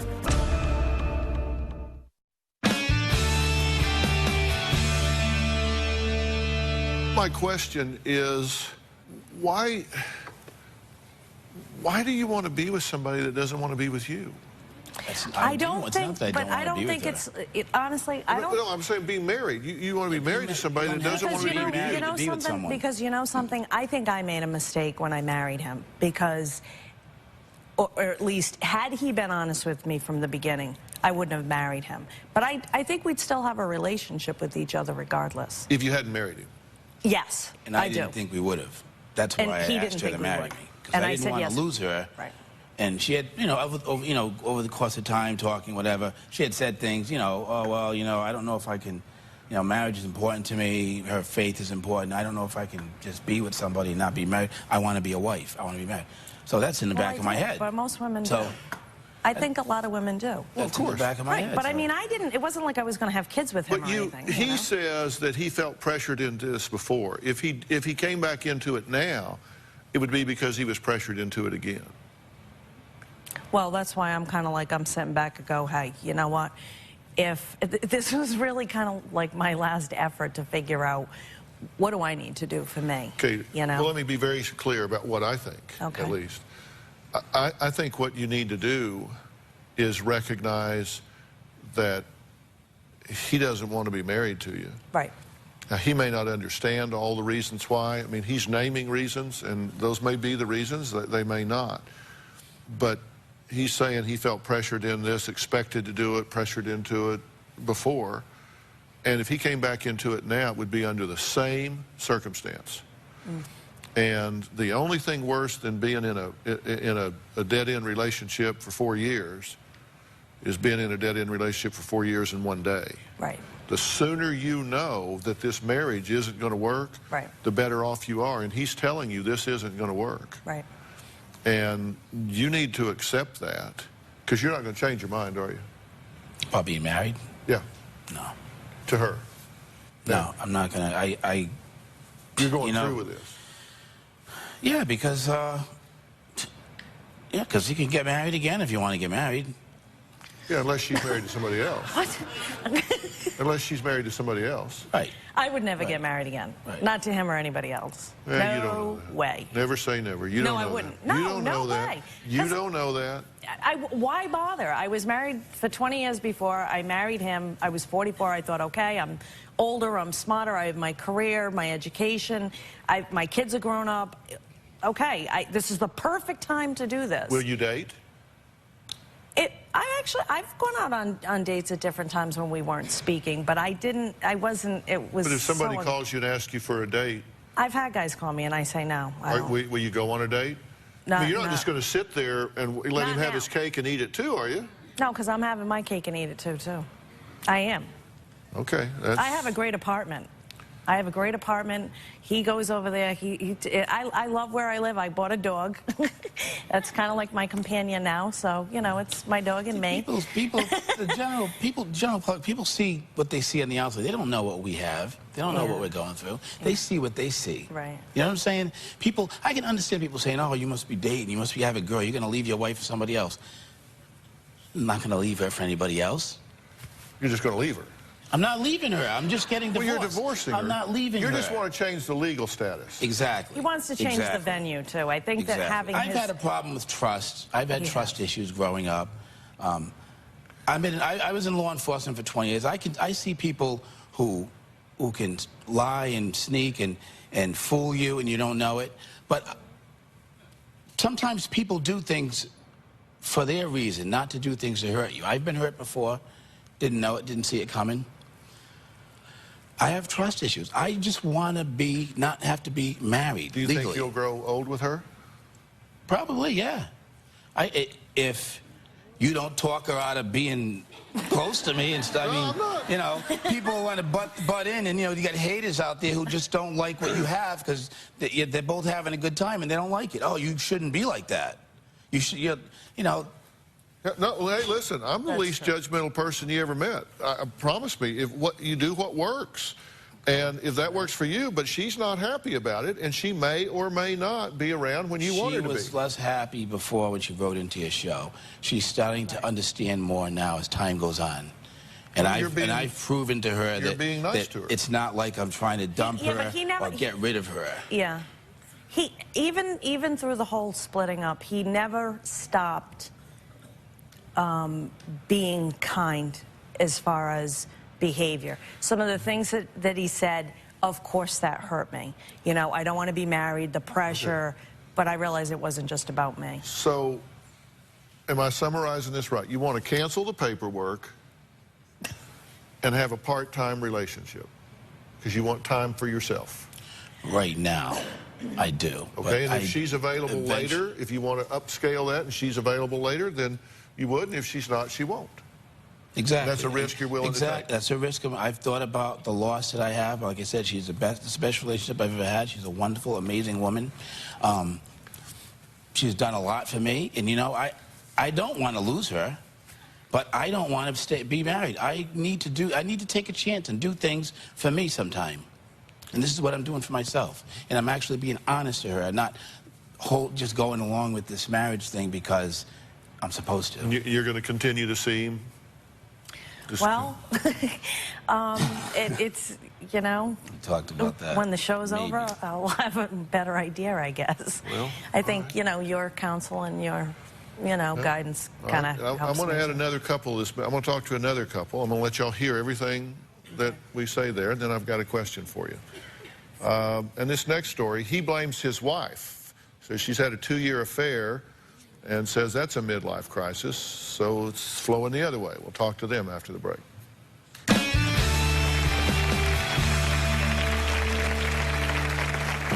I had an affair. My gentleman friend made me feel alive again. She feels like a trapped animal. That's what it's like to live with her. I haven't kissed my husband Miles in over 4 years. Miles is very boring.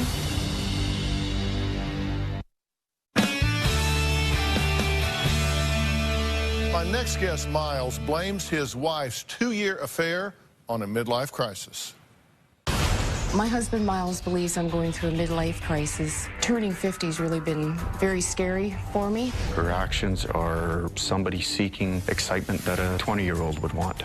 I'm full of energy, I'm full of life, and I'm bored. I want more out of life. I'm from the big city, and I enjoy socializing.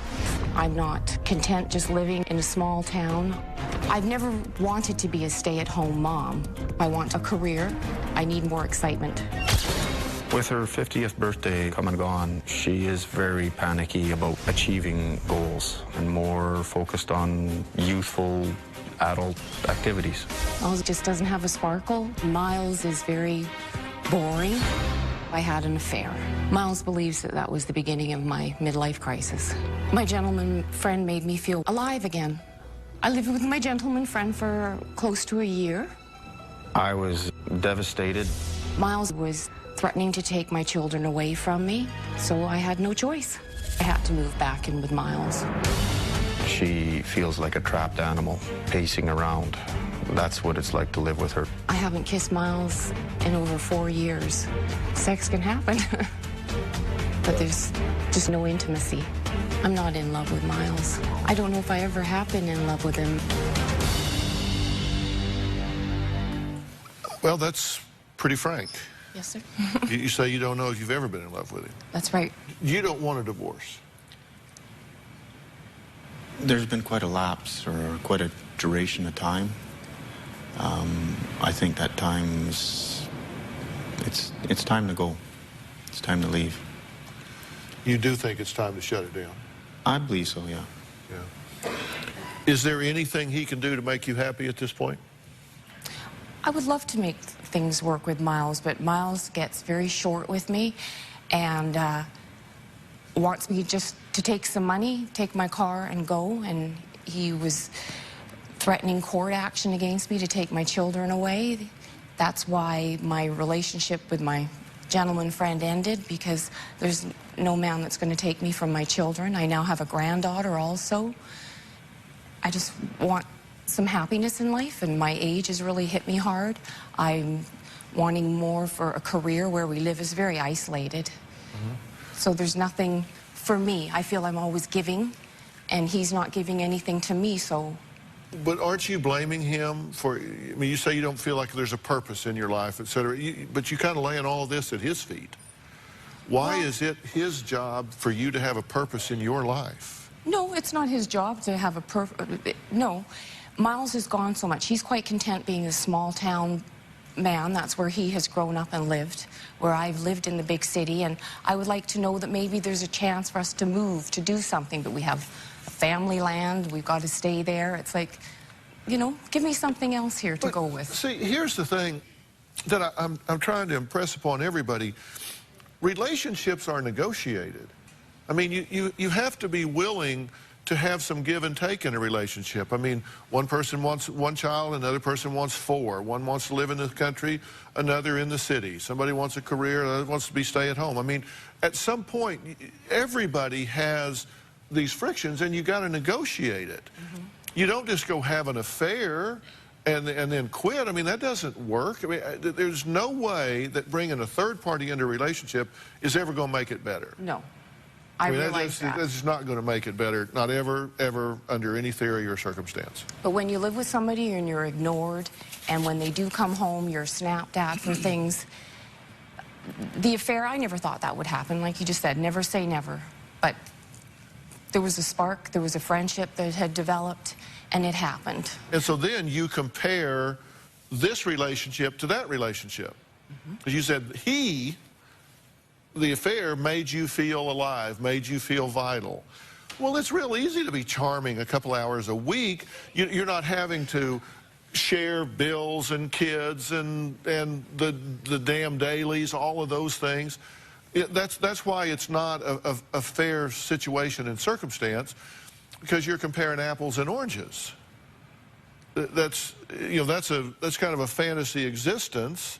But I did move in with the man. Well, it became very tense, and I couldn't stay in the family home. I had to let my children stay there. I was 2 miles away from where they were, back and forth, looking after 2 homes. And I had to go back. I'm financially I don't have any money. He has it. I had a career in my 30s. Are you Now- leveraging her with the kids and money? I'm not leveraging her for the kids or money. What I want is, if she's so inclined to leave, get yourself organized. Get yourself set so you're not uprooting the children and removing them from their lifestyle, their community, into a totally different environment in which they're not familiar with. We have a preteen daughter, a boy that's 10 years old.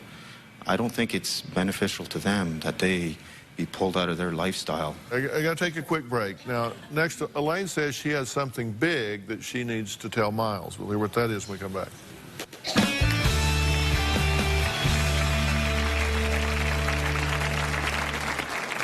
It's very hard to be with Miles when my thoughts are with somebody else. I was very much in love with the other man.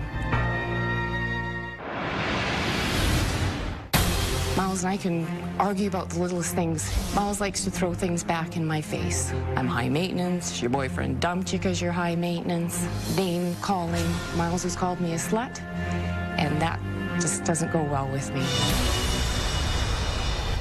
Well, Elaine says that she's been hiding something from Miles and wants him to know the truth. Take a look. It's very hard to be with Miles when my thoughts are with somebody else. I was very much in love with the other man. To this day, I still have very strong feelings. I do communicate with my gentleman friend. When I respond to his emails, I always sign, "Love ya, L." Miles doesn't know this, no. So you're still in contact with this person? Even though we just had this conversation that that's an all-around bad idea, bad deal, and you said, yes, I get that, it was a mistake, it is wrong, but yet you're still... We get the, twice a month, say I've had emails, and I do respond to his emails. Did you suspect that they were still in contact? Yeah, I pretty well suspected that. It doesn't surprise me. Right. How do you feel about that? Oh, just a low-life tactic on his part. The man befriended me. He integrated himself into our family. Then he becomes socially active with us. He became my buddy. We went fishing on his boat together. Rode horses together. So, yeah, no, the guy he's just... But he's moved away? Yes. Okay. Yes. And you have no intention of hooking back up with him, or you do? No, sir. He moved away, and then I received an email that he got married.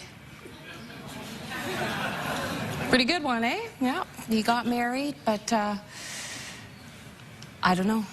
So he's newly married? He's newly married. And he's still emailing you? Yes. Well, it sounds like a real catch. No, I mean, seriously, the guy, I mean, he's gone off and got married, and he's probably, what, a year married? He misses my sense of humor. Yeah. Yeah. Yeah. And then I respond back to it, and I have to learn how to just let that go. So you are going to get a divorce? I don't want that to happen. I don't want to take the kids away, but Miles is very angry with me, and I don't know how to get over that. Him to get over that, and I know what I'm doing is wrong, answering emails. Well, having an affair with some guy and then continuing to stay in touch with him, that will tend to raise a little ire in your husband. Yes, You know, that does upset you, right? I mean, considerably. Yeah, and I don't blame you for that. Especially when that's been something that she's maintained denial of, once again. Yeah. Are you going to get a divorce if she doesn't? Am I going to... Or would you file for divorce if she doesn't? It's currently on the books as a divorce is there, but it's been stalemated now for quite some time. Do you want to work on this? To maintain a family unit is very important to me. I believe the children would be very proud to see Mom and Dad come and seeing them at the Christmas concert, partaking in their hockey tournaments, if you will, seeing us work together. As a household, we do work together very well. Well, we can all get along, but that... Yeah, but if it's an emotionally barren environment, if there's coldness in the home, I've said a million times, I've had so many kids tell me they'd rather be from a broken home than live in one. And it's just tough. I've got some advice for both of these couples, very specific with verbs in my sentences when we come back.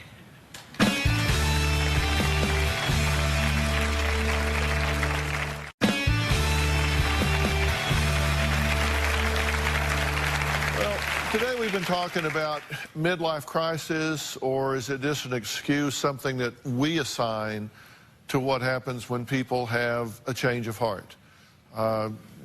Tony, you guys have been married for like 4 years. You've known for 2 years that this wasn't the right thing for you, correct? Yes. And you guys have been married how long? Since 2000. Yeah, since 2000. So But we've been together since 98. Yeah, so you've got a history here. And, you know, let me just tell both of y'all, when you choose the behavior, you choose the consequences that go with it. I don't care what you do, whether you stay married, you don't stay married, whatever. Every choice comes with a price, right? If you get a divorce, there's going to be a price that you're going to pay. You're going to give up certain things. Your children are going to pay a price if the two of you don't figure this out. Because kids that go through divorce, it does damage them. I mean, it hurts them. And kids have a unique way to figure out how problems in the family are their fault. I mean, they have this way of wrapping it around, like, well, if we had been better kids, or if we hadn't caused this. They find a way that, you know, even if they say our parents didn't love us enough to stay together, I mean, this is going to exact a price on these children. And it's going to exact a price on both of you couples. And I'm going to tell you what I believe. I believe that in America, we get divorced too easily. We get divorced too easily. I think if you're going to get out of a relationship, you have to earn your way out. And when I say earn your way out, I mean you turn over every stone. You investigate every potential avenue of rehabilitation. You get help for yourself. You get help for the couple. You do everything you can before you quit. And if that means couples therapy, individual therapy, reading, exploring, taking a break, whatever you have to do, you do it. So at the end, you can look yourself in the eye, in the mirror, and say, you know what? I did everything I know how to do. And you've had an affair. At some point, you're going to have to, no kidding, stop that. Now, this guy you've had an affair with has gone off and got married and is still now talking to you. Now, come on. Yeah. You know, that's not a prize egg. I'm not a stupid woman. I realize that is. But that's not so a prize wrong. egg that you've got there. No.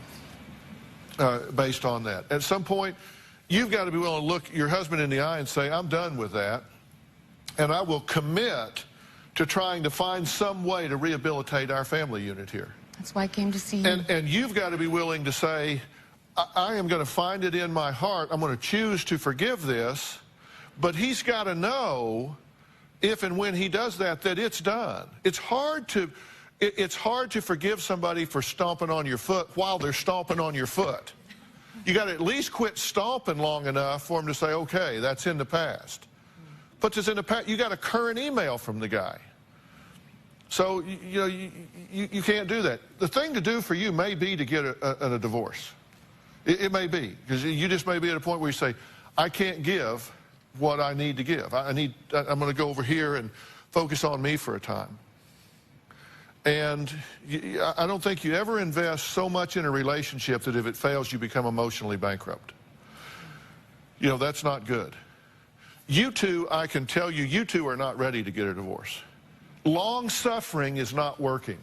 The fact that you've been suffering for a year or 2 years or 3 years or 4 years, that's not earning your way out. That's not working. You're just suffering. There are things you need to do to try to find a way to renegotiate this, to rekindle things, to get focused on each other again. And I don't think you stay together for the kids, but I think you work at this and earn your way out so both of you can say, we're getting a divorce and we have no unfinished emotional business. And right now you have lots of unfinished emotional business. True? Yes. You have feelings. You have a lot of unfinished emotional business. You guys have unfinished emotional business. And if you do want to be in a relationship with her long-term, married or otherwise, you really need to focus on that unfinished business. You need to talk it through. She is hurt by this. She is damaged. She is in pain. She is feeling like, okay, I got married and I gave him my best. And it just wasn't good enough. I did, you know, I gave him the best of who I am, and he has said, sorry, not enough. And that hurts, does it not? Yes. And you talk to yourself about that when you're alone. All the time. If you do love her, and I actually believe you do, you need to tend to those feelings. We'll be right back.